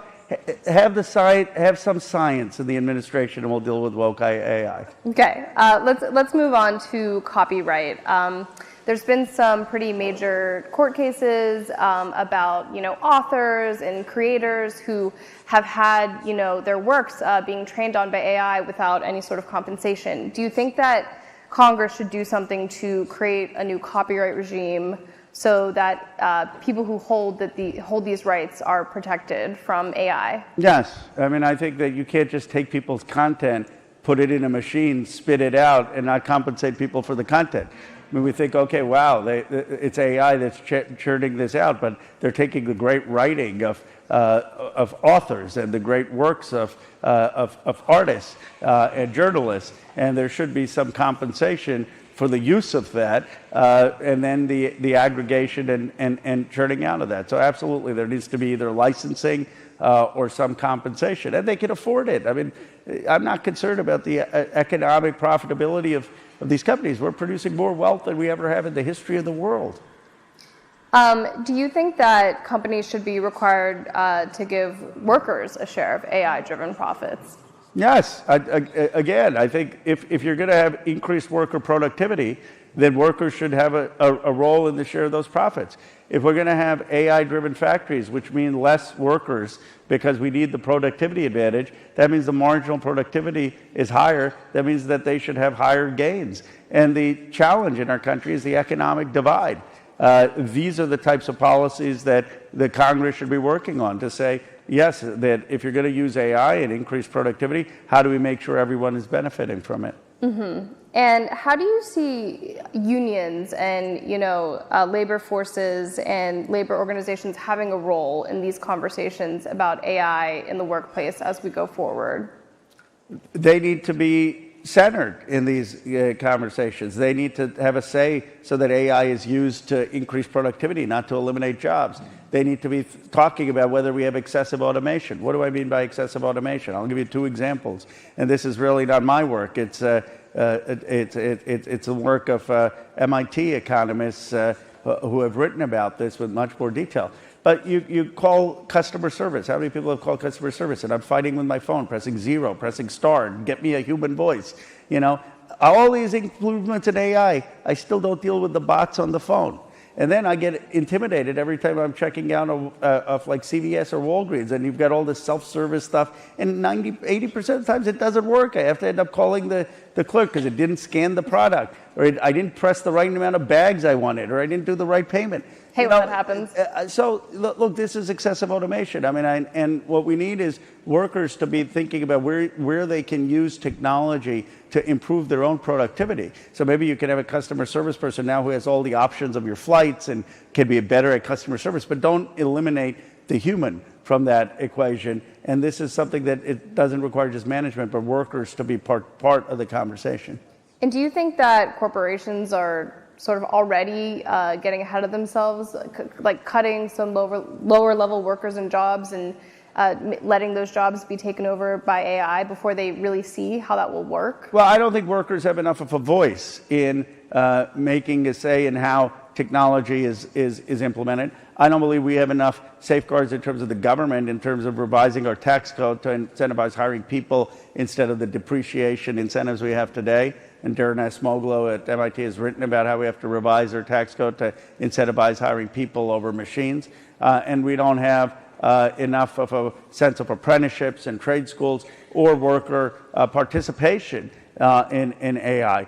The challenge of AI ultimately for politicians, because the folks doing the invention are going to invent it, and I mean, politicians aren't going to get credit for the acceleration of AI. The challenge for politicians is to make sure AI doesn't become like globalization, but worse, where it aggravates the divides in America, aggravates the divides between people who have economic wealth and those don't, between regions that are succeeding and those that have been left out. That, to me, it should be our front and center challenge. So what's the first thing Congress can tackle to do some of these things that you discussed to make sure people are more at the center? Jobs. We should have a jobs vision for AI. In my view, it's a future workforce administration to hire people out of college if they can't get hired in the private sector. As a government agency? As a government agency, putting them to work for a few years so their skills don't atrophy. Providing tax incentives to get people hired in entry-level jobs and apprenticeships. Making sure that we have AI academies so that people come out understanding AI skills, can use that to a small business or for data management so that they can create economic vitality in their communities and have high-paying jobs. We need a jobs vision and program in this country to deal with the displacement of AI. And second, I would say, is fundamental safety. We should be making sure that AI has third-party audits. We should be making sure it's clearly labeled. We should be making sure there's transparency on algorithms. We should be making sure that they're not the excessive use of bots on these social media platforms. Do you think that what's happened lately with some high-profile cases of younger users of these chatbots hurting themselves, committing suicide, do you think that that will make Congress act on any of this safety legislation you're talking about any sooner? Well, Congress has been derelict for a decade. I mean, we haven't done anything with social media. I mean, I love how Josh Hawley, and I'm not saying this to criticize Josh Hawley made Mark Zuckerberg stand in front of the parents to apologize to them. And one of my constituents said, Zuckerberg should have said to the Congress to stand to apologize to those parents. The Congress has been totally asleep with social media. Tim Berners-Lee and I introduced a resolution to have Tim Berners-Lee, the inventor, the founder of the World Wide Web, to have the basic restrictions of people owning their own data, these companies not being able to take your data and just sell outrage, the ability to have standards for kids in 2017, and nothing happened. I believe Governor Cox is absolutely right that there needs to be serious regulations on these social media companies. We need to be protecting our kids. We need to be making sure that there's algorithmic transparency. And then we should be doing that with AI, but we're behind even on social media. On that note, we'll be watching to see what you might do in AI regulation, and we're out of time. But thank you so much, Congressman. Thank you. Appreciate it.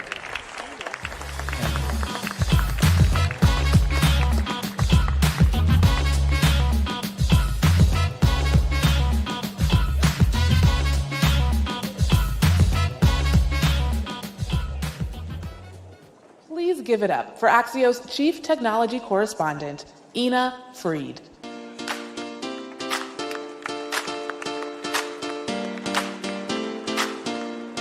Okay, we're in the home stretch. I promise there is a reception afterwards. We can all catch up and catch a drink, and eager to hear what you all have to say. But our next speaker, I'm very excited, was the most recent addition to our lineup.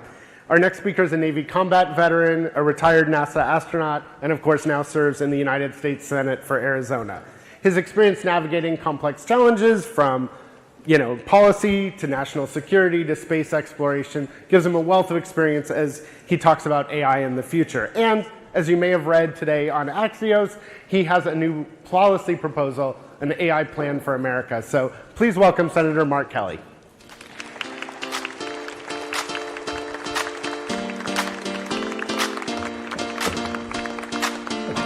Thank you so much. Hello, everybody. So you released this AI for America plan today. I assume all of our readers have caught up on Axios, but I'm sure they've read the whole thing. They've read the whole plan. The signature feature is a trust fund that's paid for by the AI companies. Why do they owe extra money? Well, this is more, should be thought of as a partnership between the AI companies and the companies that benefit from AI and the public. So a private-public partnership where they have a contribution. And, you know, the reason that I feel they need to be able to make this contribution is it is important to their own success. We cannot put on the backs of just the taxpayers all the, as an example, the infrastructure investments required to do this. If you just think of this in terms of energy, just in Maricopa County, the demand, which is the big county in Phoenix, you know, in and around Phoenix, that area, which is about half the population of the state of Arizona, the demand for energy over the next 5 years could perhaps double.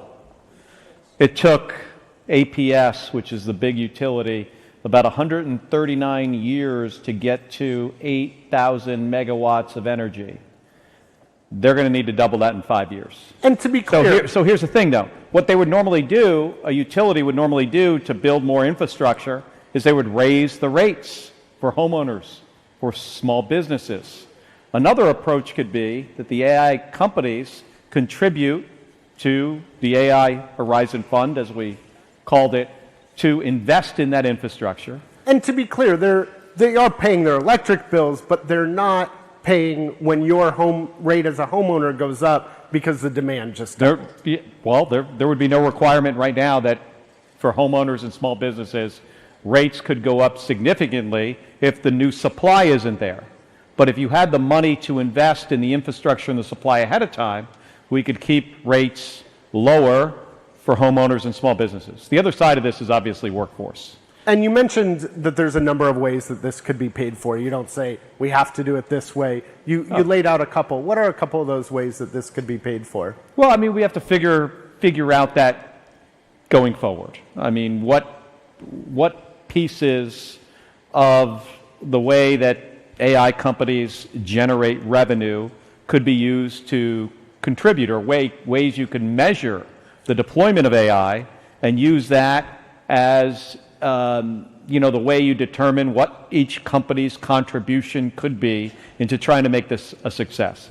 Hey, I think that AI is going to be huge for our economy. And we have a competition here with one of our, another rather huge country out there, China, that we often compete with in technology. And we've got some challenges we're going to face. And if we don't have the right framework in place to lead the world in AI, they will, and we will fall behind.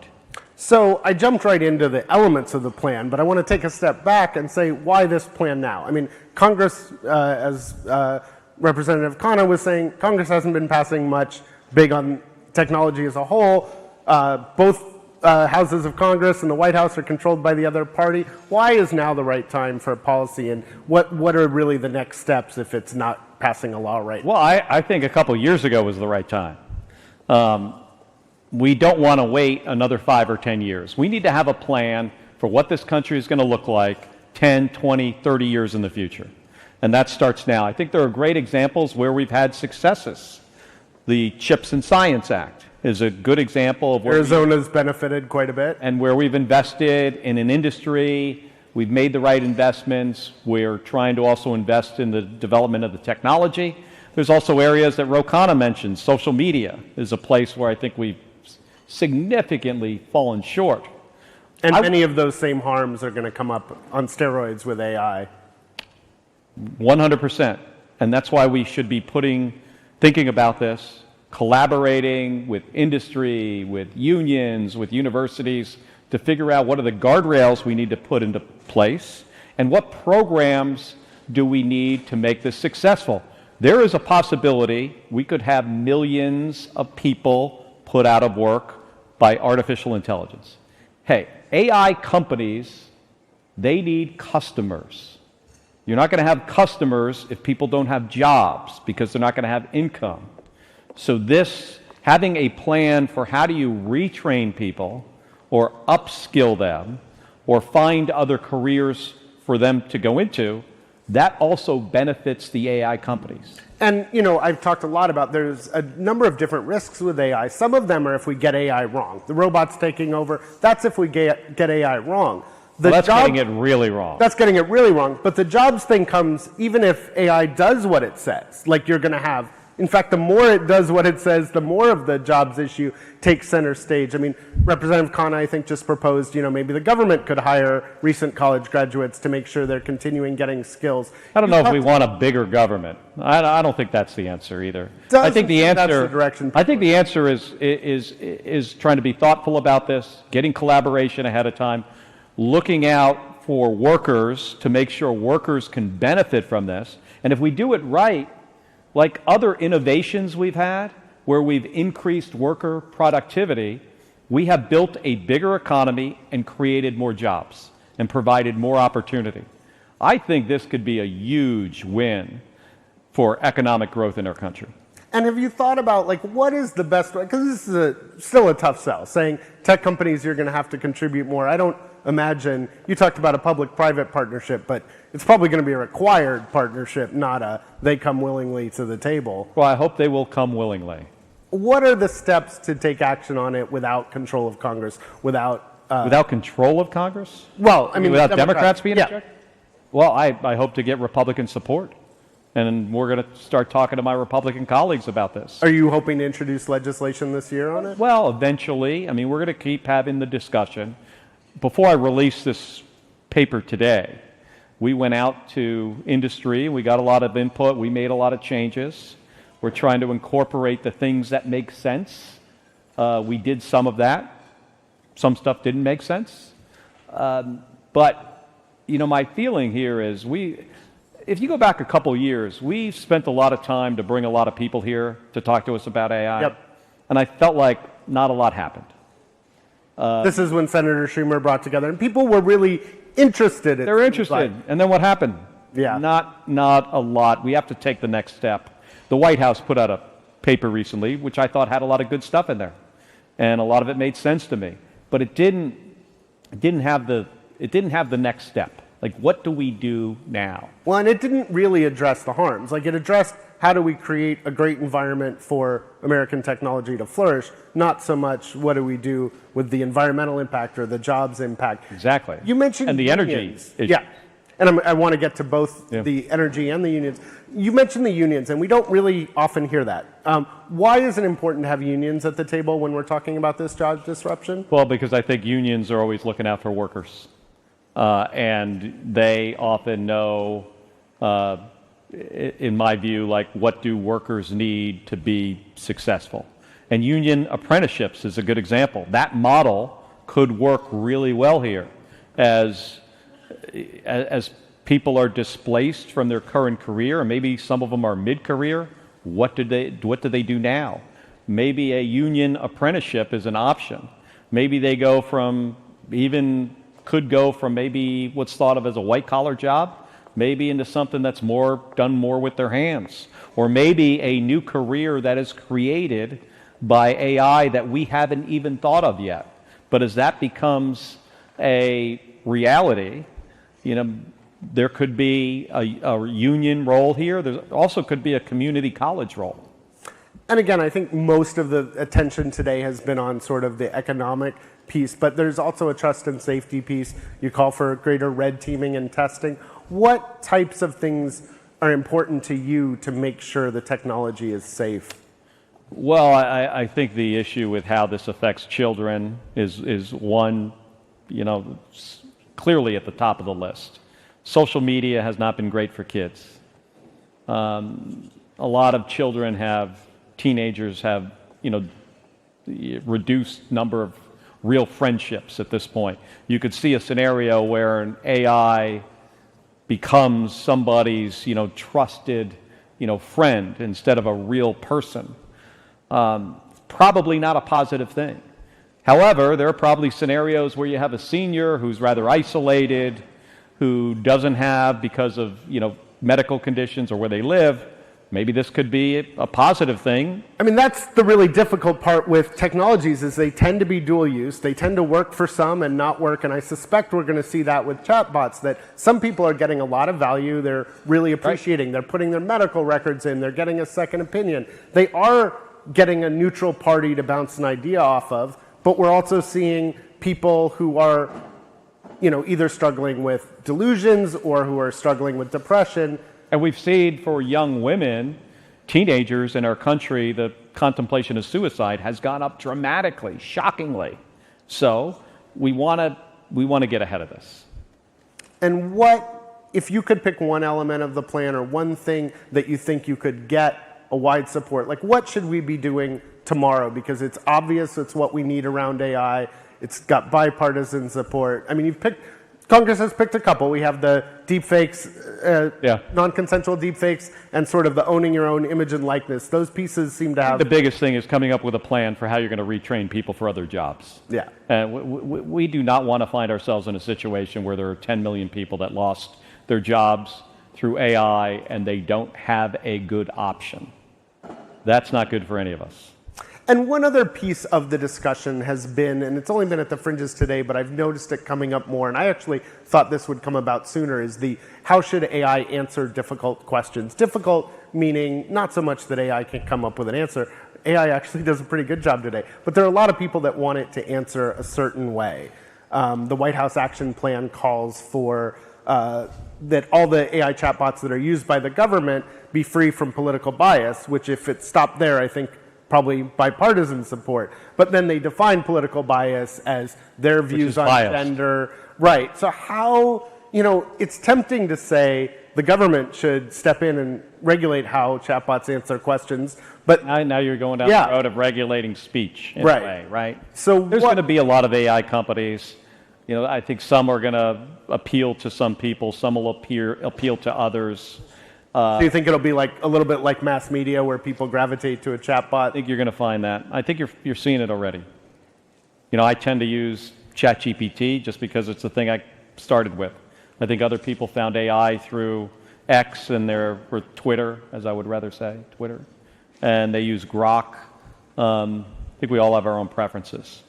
Besides the job impact, which is huge, and the environmental impact, which is huge, what other things aren't we talking enough about when it comes to... Well, it's the infrastructure, the energy usage. AI could, by 2030, consume about 12% of the country's energy. Like I mentioned, up front, what we have to add to the grid is substantial. In Tucson, Arizona, where I live, there was an AI company that wanted to add a data center in Tucson.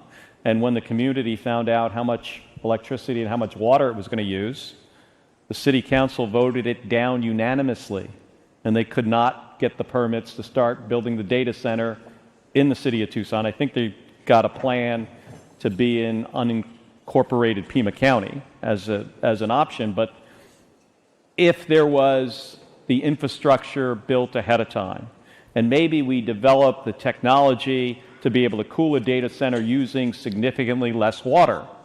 That's something we probably can figure out over time if we made the investment. If we make these infrastructure investments up front and have a fund available maybe for utilities to do some of the infrastructure ahead of time so we don't have to raise rates on people, then you're going to have, you could see data centers not being shut out of areas that they feel that they want to build in. So that helps the AI industry be able to grow. I was talking to one of our utilities about the list of companies that they currently have and the amount of power they need. It is shocking. And they do not have the capacity right now. So the utility is going to try to figure out how do they build that capacity. It's definitely a huge issue. I was at dinner with Sam Altman a couple of weeks ago, and his needs Every time you talk, they go up. So it's definitely a big issue. Unfortunately, we're out of time, but good luck with the plan, and look forward to hearing how those discussions on Capitol Hill go. Appreciate it. Thank you. Thank you very much.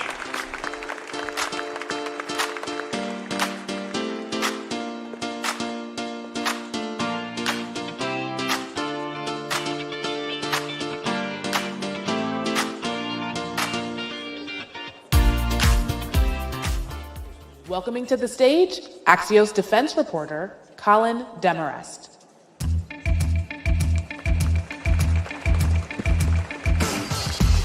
What's up, everyone? How are y'all doing? Good to see you here at AI Plus in DC. I'm Colin Demarest, all right, Axios Future Defense. A quick plug before we get going here. I have a summit October 22nd, Future Defense. Y'all should come. If you need additional details, go to our website, axios.com. While you're there, you can also subscribe to the best newsletter in the world. It's free, it can't hurt you. While you're actually here today, though, AI is no longer theoretical, it's here and it's reshaping defense. That's from weaponry to intel and the front lines of the battlefield.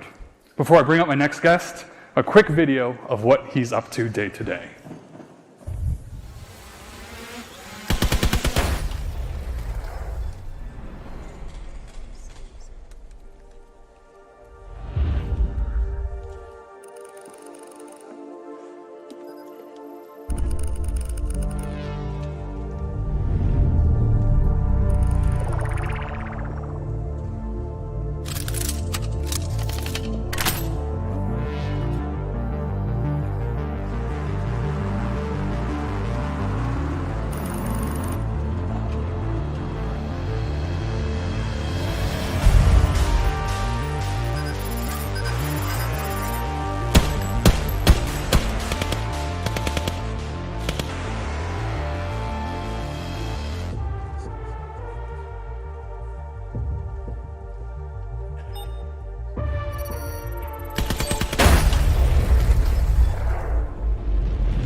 So joining me now is Steve Simoni. He's the CEO of Allen Control Systems, and we will talk about how AI is influencing the battlefield reality and what that means for national security and strategy. Steve?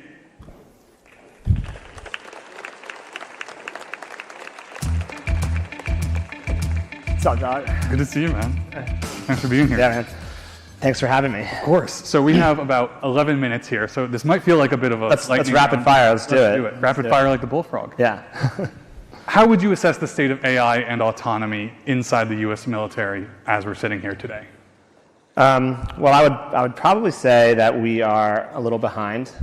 All of our weapon systems need to be enhanced with some form of additional autonomy.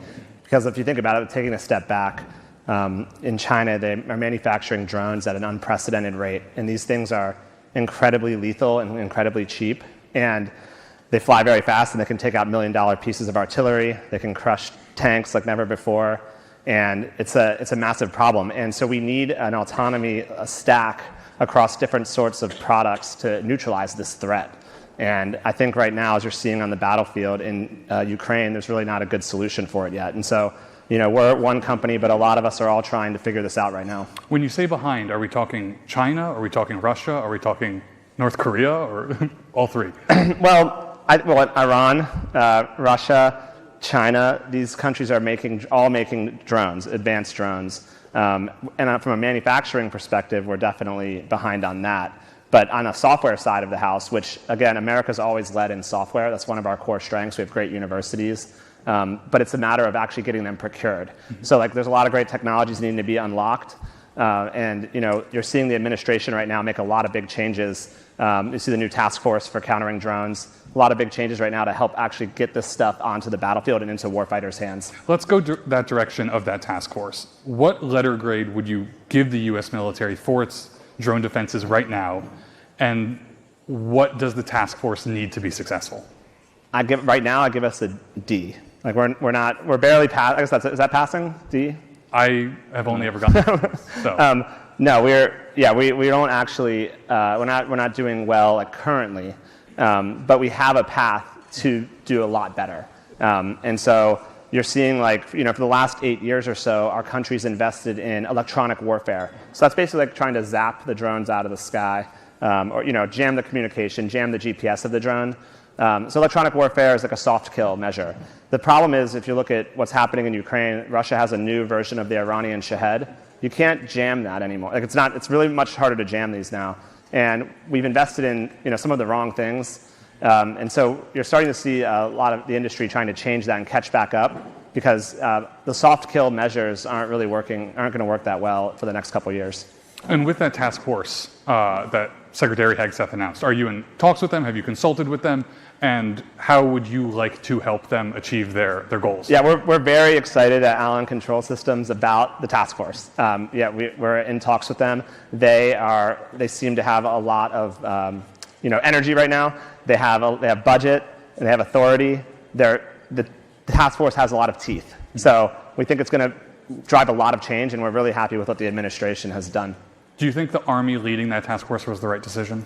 Definitely. If you think about it, like, we need to make tanks great again, and the Army has a lot of tanks, and one of the ways to make them great again is to be able to let them counter drones. Because right now with the tanks, you're going to hit them with a drone. So we need some new solutions, and the Army heading it up actually makes a ton of sense. And let's stay on counter drone.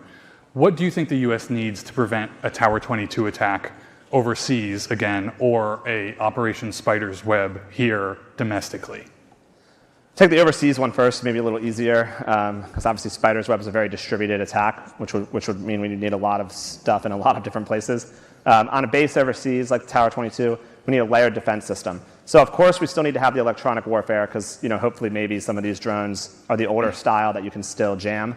So layered defense with that, plus a kinetic solution like Bullfrog, which is like our AI machine gun to shoot drones, and then maybe another sort of potentially other sort of soft kill solutions layered in with that, and then better tracking and like better knowledge of the full battle space, the full airspace, because these things can come from anywhere, and so a lot of times our systems only look like one direction, so we need like better like full bubble search over the sky. How are you guys at ACS thinking through networking and kind of the tasking and queuing? Because it said in the video you guys are FADC2 Lattice ATAC enabled. Yeah, I mean, the way it works as a government contractor is, we have a product like Bullfrog, and depending on which branch of service you're working with, could be the Marines, Army, Navy, they all use different what's called command and control software. One could come from one company like Northrop Grumman, one could come from Anduril, one could, the Marines have one that comes from not one of those primes. So the job is to make sure to integrate with whichever platform you're going on. And so there are many command and control softwares in the military, which means you have to hire a lot of engineers, basically. With Bullfrog, there's a bunch of variants, right? Including M240, which is a reference to the very widely available machine gun out there, shoots 7.62 NATO. Yeah. Why did you go that route with such a widely available ammunition and weapon? It's all about the cost curve. So the M240 is a widely available gun. The standard NATO ammunition 7.62 round. We wanted to be able to use the cheapest ammo. If we make a robotic solution that's so precise and so fast and quick moving, you can use like really cheap bullets. That's like the innovation we've unlocked. And the drones, again, ranging from $1,000 to $10,000 for these small FPV drones. Interceptor missiles just really don't make any sense. And right now, what we're doing, we're invested in a lot of electronic warfare, like I mentioned, and then the other thing we invest in as a military is interceptors. The U.S. military, we make some of the best interceptors in the world. But you can only, they're more expensive than the drone. And so that's just not going to be long-term sustainable. To that point, right, you look at the Red Sea, you're seeing standard missiles taking down, multi-million-dollar standard missiles taking down $10,000, $100,000 Shaheds. What lessons have you pulled from that conflict? The Navy expended, I think, more than $1 billion in those exchanges. And how are you applying that to y'all's work? I mean, the main lesson is that what's happened, what's changed, is that any country or clandestine group can now wage an effective war. It used to be expensive for a country to wage war, but now with the advent, with the rise of the drone, it's very easy to be disruptive. So that's the main thing from a strategy perspective we're learning, which obviously isn't fun for our country. And then from just an operational standpoint, we're not going to let these Houthi drones hit our warships. So we'll take them out with what we have currently. And again, but we need to get our manufacturing built up to be able to like buy those expensive artillery shells or interceptors, use those, but in the meantime also invest in solutions like ours, which is going to be like a much cheaper way to do this long term. So I've always seen Bullfrog in the back of a truck. It was in the back of a truck at Reindustrialize in Detroit. Do you foresee naval integration to the point about warships? Where else are you guys looking to put the turret? So every mounted gun on every vehicle for pretty much every military, that's our NATO and our other close allies and all the US Army, Navy, Marine Corps, any mounted gun on any vehicle needs to be replaced with an AI version of itself in the next 5 to 10 years. So that's a lot of vehicles, as you can imagine, because they all need to be able to shoot drones, because every vehicle is now in jeopardy. Like you can't go from point A to point B on the battlefield without potentially getting ambushed by FPVs laying in a cornfield. They've strung up those massive overhead nets. Yeah, I mean, the nets, that's kind of a solution, I guess. But what they do against those is they just send 3 drones. First one blows up the net, and then the next 2 come in and finish off the rest. So it's tough. With Russia, Ukraine, particularly Russia, recently we saw those air incursions from Russian drones into Poland, into Romania, I believe. But the Poland one has been widely reported. Yeah. Scrambled F-35s, talk about cost curve. Yeah. What are your takeaways from that? Can NATO properly protect its airspace? And if not, how can it get there? I mean, you're seeing Estonia, Poland, Romania, obviously Ukraine. These countries are all gearing up because they know that Russia will not stop. They're coming. And it's happening. In Estonia, they're digging trenches right now. These countries are smart. They're buying stuff. I think Poland's buying tons of tanks right now to prevent a land invasion. They're scared and they know what's happening. And so I think NATO will step up. I think our administration expects them to step up. You're seeing that. And I think they are responding and doing it. With the 5% spending, is what you're saying. Yeah. Do you think the drone incursion was an accident, as some have said? I think it was like a warning shot across the bow, like, get ready. Mm-hmm. Do you expect more of that to come? And are you guys getting ready for that? Well, I'm trying to, get the product out to the over there so that we can help out. Of course. Ukraine. Yeah, Ukraine, and then all the surrounding countries as well. And what do you attribute this explosion of physical AI to? Smart machinery, robotics, drones, especially that are jam-proof, so to speak. Yeah, robotics is an incredible growth industry. I mean, as a kid, I'm an electrical engineer. I was making robots. My business partner, Luke Allen, he's been making robots since he was a kid. And now you're seeing that these things we were making as children are becoming massive businesses, and investors are pouring tons of money into this, not just in defense, but see the humanoid robots, seeing all kinds of this stuff. It's really incredible to see, and it's because the robotics industry, now the servo motors, the gears, the joints, the software, it's all at this really advanced now that the robots are a lot more capable than when we were kids. At any point, did you argue for it to be called Steve Control Systems? No. Alan Systems? Well, my last name is Simone, and that's an Italian name, and Simone Control Systems doesn't sound as good as I don't trust that control. It's got to be Alan Control Systems. It's a much more American name. What do you say to kind of the defense tech haters? A new Gallup poll found 48% of Americans oppose the development of AI-enabled weaponry. Well, I'm not seeing that with the kids graduating. I mean, pretty much every top school that does robotics wants to be a part of what we're doing. So I'm not seeing it there. But I mean, on the national poll, I believe the polling numbers, I think that is maybe a little misguided. We're doing this to defend the country, to project power, so that our adversaries don't continue to encroach upon our territory. We got a few seconds left here, and I would be remiss if I didn't ask this. Last September, I interviewed you. You were one of the first interviews for Future of Defense, and at the time, you said you were Palmer maxing. What does that mean to those who aren't hip enough, and are you still doing it? I've moved to Alex Karp maxing. I'm trying to get the hair. It's not wild enough, but that's because they did it back there. But I wanted them to go. Did you ask for the Alex Karp in the group? Yeah, they didn't do it for me though. But no, Palmer. No, I think we look up to these. They start Anduril, Palantir. These companies kind of helped pave the way for companies like ours. They've brought a lot of attention and investors here, and we thank them a lot. Yeah, Steve, we're gonna have to leave it there. And to y'all in the audience, stick around for one last panel. All right. Thanks. Of course, this one.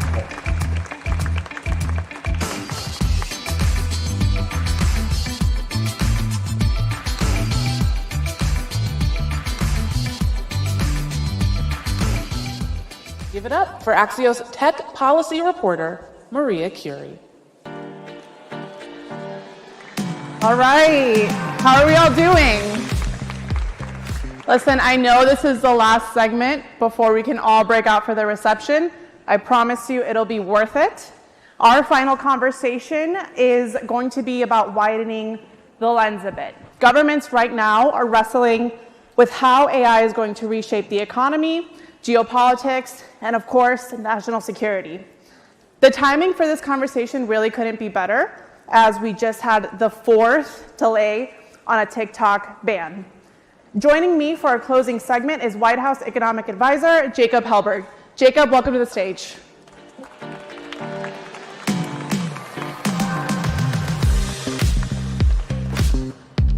Hello. Good to see you. Thanks for joining us. Okay, so Jacob, let's start with manufacturing. You are of the belief that the United States can once again be a production-based, manufacturing-led economy and erase the advantage of low-cost labor overseas. Why do you believe that? Absolutely. So first of all, it's great to be here, and we're having this conversation at such a timely point in time.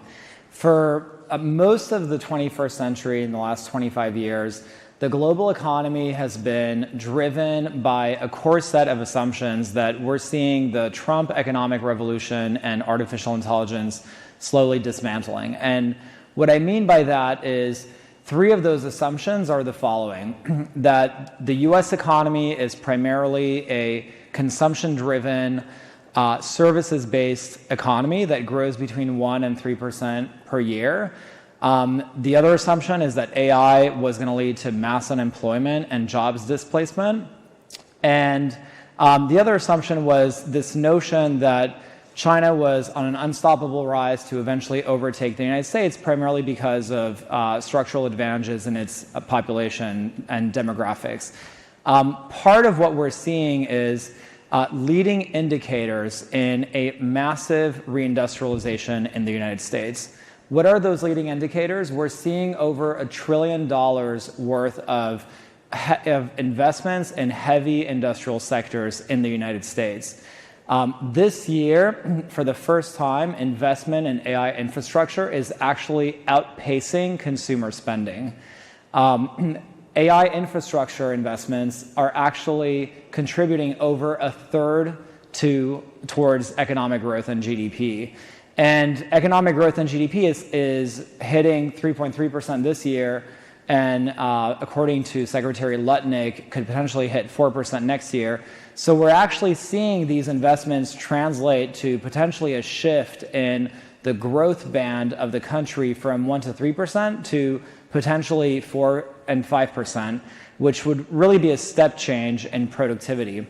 The last point that I would add is if we think about why you said that one of the core theses is that AI could potentially erase the labor advantage that developing countries have. And I actually think that's completely true, and that's a fundamental concept. The reason is that AI increases productivity. So if we look back in history during the first industrial revolution, Britain, the industrial output per capita of Britain during the first industrial revolution in 1913 was 65 times higher than industrial output per capita in China. And the reason is simple. It was all about tech. Britain had superior tech. It was able to completely outproduce China at the time. But Jacob, how realistically is the United States going to overcome high infrastructure costs, high labor costs, talent gaps, and disruptive tariffs? You're already seeing that. I think the answer is actually being played out in real time. I mean, over $1 trillion a year in infrastructure investments is showing that the productivity gains far outweigh the costs of these investments. We're seeing demand for energy. Demand for energy and electricity production was flat in this country basically between last year and 2008.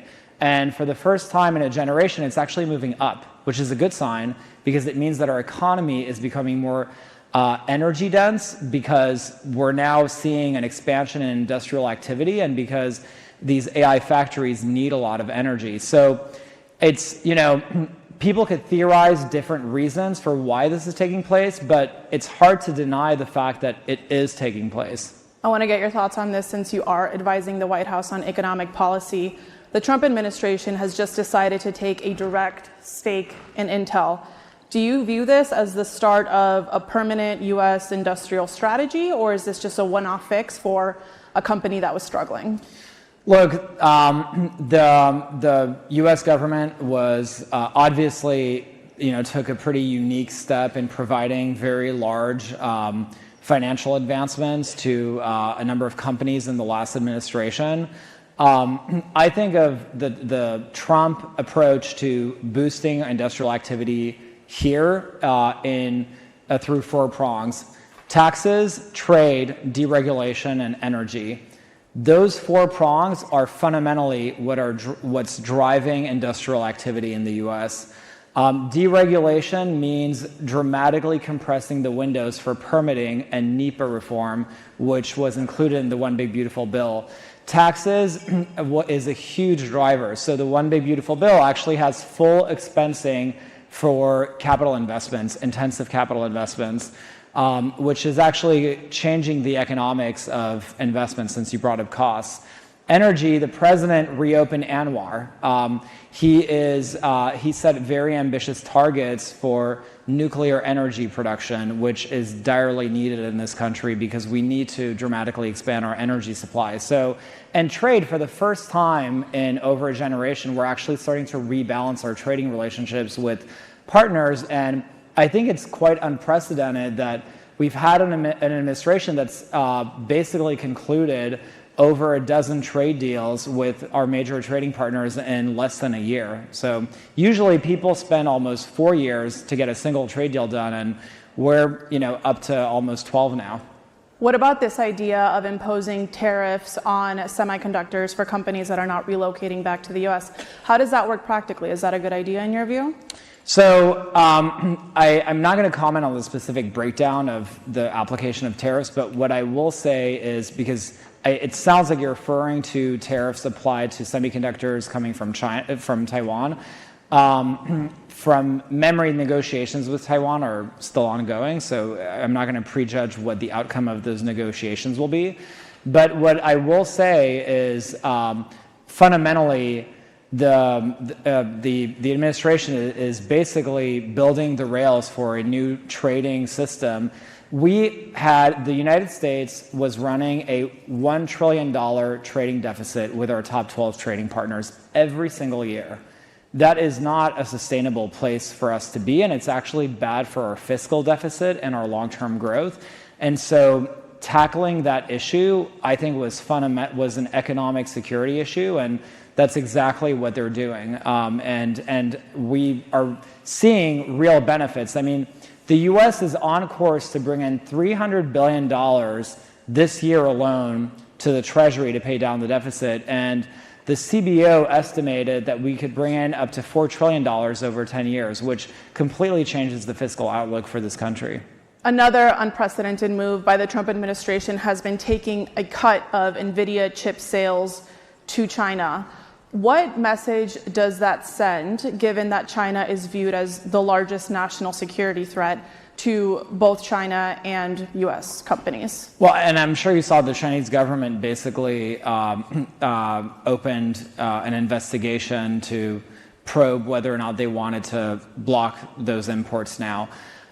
Look, there is a really big debate going on what the right balance is between national security concerns that aim at protecting our most valuable intellectual property and the tension of competing for market share internationally. Where do you land on that debate? It's a really there's classified information that I haven't yet been privy to, as I await a floor vote for my incoming role. But fundamentally, here's what the tension is. There's some people in the camp that basically say that China's production capacity is narrowing the gap and could potentially catch up to us and eventually fill the void in global demand. And those, who basically argue that they're actually quite far behind. It's hard to really know exactly because China's a very opaque system. There is classified information somewhere in the U.S. government, which again I haven't closely studied. But at the end of the day, there's a really big meta-level question as to whether we assume that we can continue leading the world technologically if we don't also dominate in market share. There is a value in market share, and so striking that balance is incredibly important because we need to protect our technological lead while also making sure that our trusted partners have access to the American stack. Jacob, you advised the president on TikTok, and I would love to know did you see it playing out this way? Well, I did not advise the president on TikTok. I was involved in deliberations in Congress and conversations in Congress. Obviously, we wouldn't be talking about this issue had it not been for President Trump's efforts in his first term. At the end of the day, my view is no president has done more to align our economic policy with our national security imperatives than President Trump. Our biggest economic security risk is our industrial over-reliance with China. Ultimately, right now, the administration has pursued an aggressive diplomacy with the Chinese government to have a holistic conversation about what the shape of a new trading regime is with China, which actually includes the tech component of it, including TikTok. And so it would be premature for me to prejudge the outcome of those negotiations, but I think it's fair to say that we have an incredibly strong champion in the president. If there is a deal where China continues to control the algorithm, will that satisfy you? So I'm not going to prejudge the outcome. I think that's a hypothetical, and I'm just not going to prejudge the outcome of those discussions. Okay, so moving on to the workforce, you have flagged that we're at risk of falling behind on AI. But what policies should the government be responsible for to ensure that displaced workers do have a path forward? Look, our number one opportunity with AI is productivity. And here's why. There is a macroeconomic theory called Jevons paradox, which basically says that efficiency drives demand. When the use of a commodity or a resource becomes more efficient, demand for that commodity and resource goes up, not down. So if labor becomes much, much more efficient, demand for labor will go up. An interesting fact is that in 2018, 60% of the jobs in 2018 didn't exist at all in 1940. And so if you went back in 1940 and told bookkeepers and receptionists that in the 80s you'd have the personal computer revolution, I'm sure a lot of them would actually say that a lot of jobs would be lost and that the computer was going to lead to mass job losses. What we've actually seen since the computer revolution, between 1980 and 2015, is the destruction of 3.5 million jobs versus the creation of over 19 million jobs. But in that transition, people are displaced, right? Does the government have a role to play there? You tell me, what role did the government play during the personal computer revolution? I think the notion that the government necessarily has to hold the hands of every single person getting displaced actually, underestimates the resourcefulness of people. If you think about the computer revolution, you had the software revolution that came out of that. You had enormous wealth.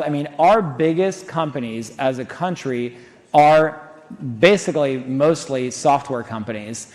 And so I think that the top-down approach where we assume that the government has to have the answer to everything actually underestimates the incredible adaptability and resourcefulness of the private sector. Jacob Hellberg, thank you so much. And before we all break, I just have a few quick announcements. Bear with me here. We have a few upcoming events that you won't want to miss. Next week in New York, we will have in Axios House for UNGA. Later this month or next month, we're going to have the Future of Defense Summit with my colleague Colin Demarest. In November, you won't want to miss BFD in New York. And then the very last AI Summit of the year is going to be in San Francisco in December. And as you've heard already today, this summit next year is going to be moved up to March. So please mark your calendars. And beyond that, I just want to say a huge thank you for our events team for making this happen, our wonderful speakers, the audience, and thank you so much. See you at the reception. Good job.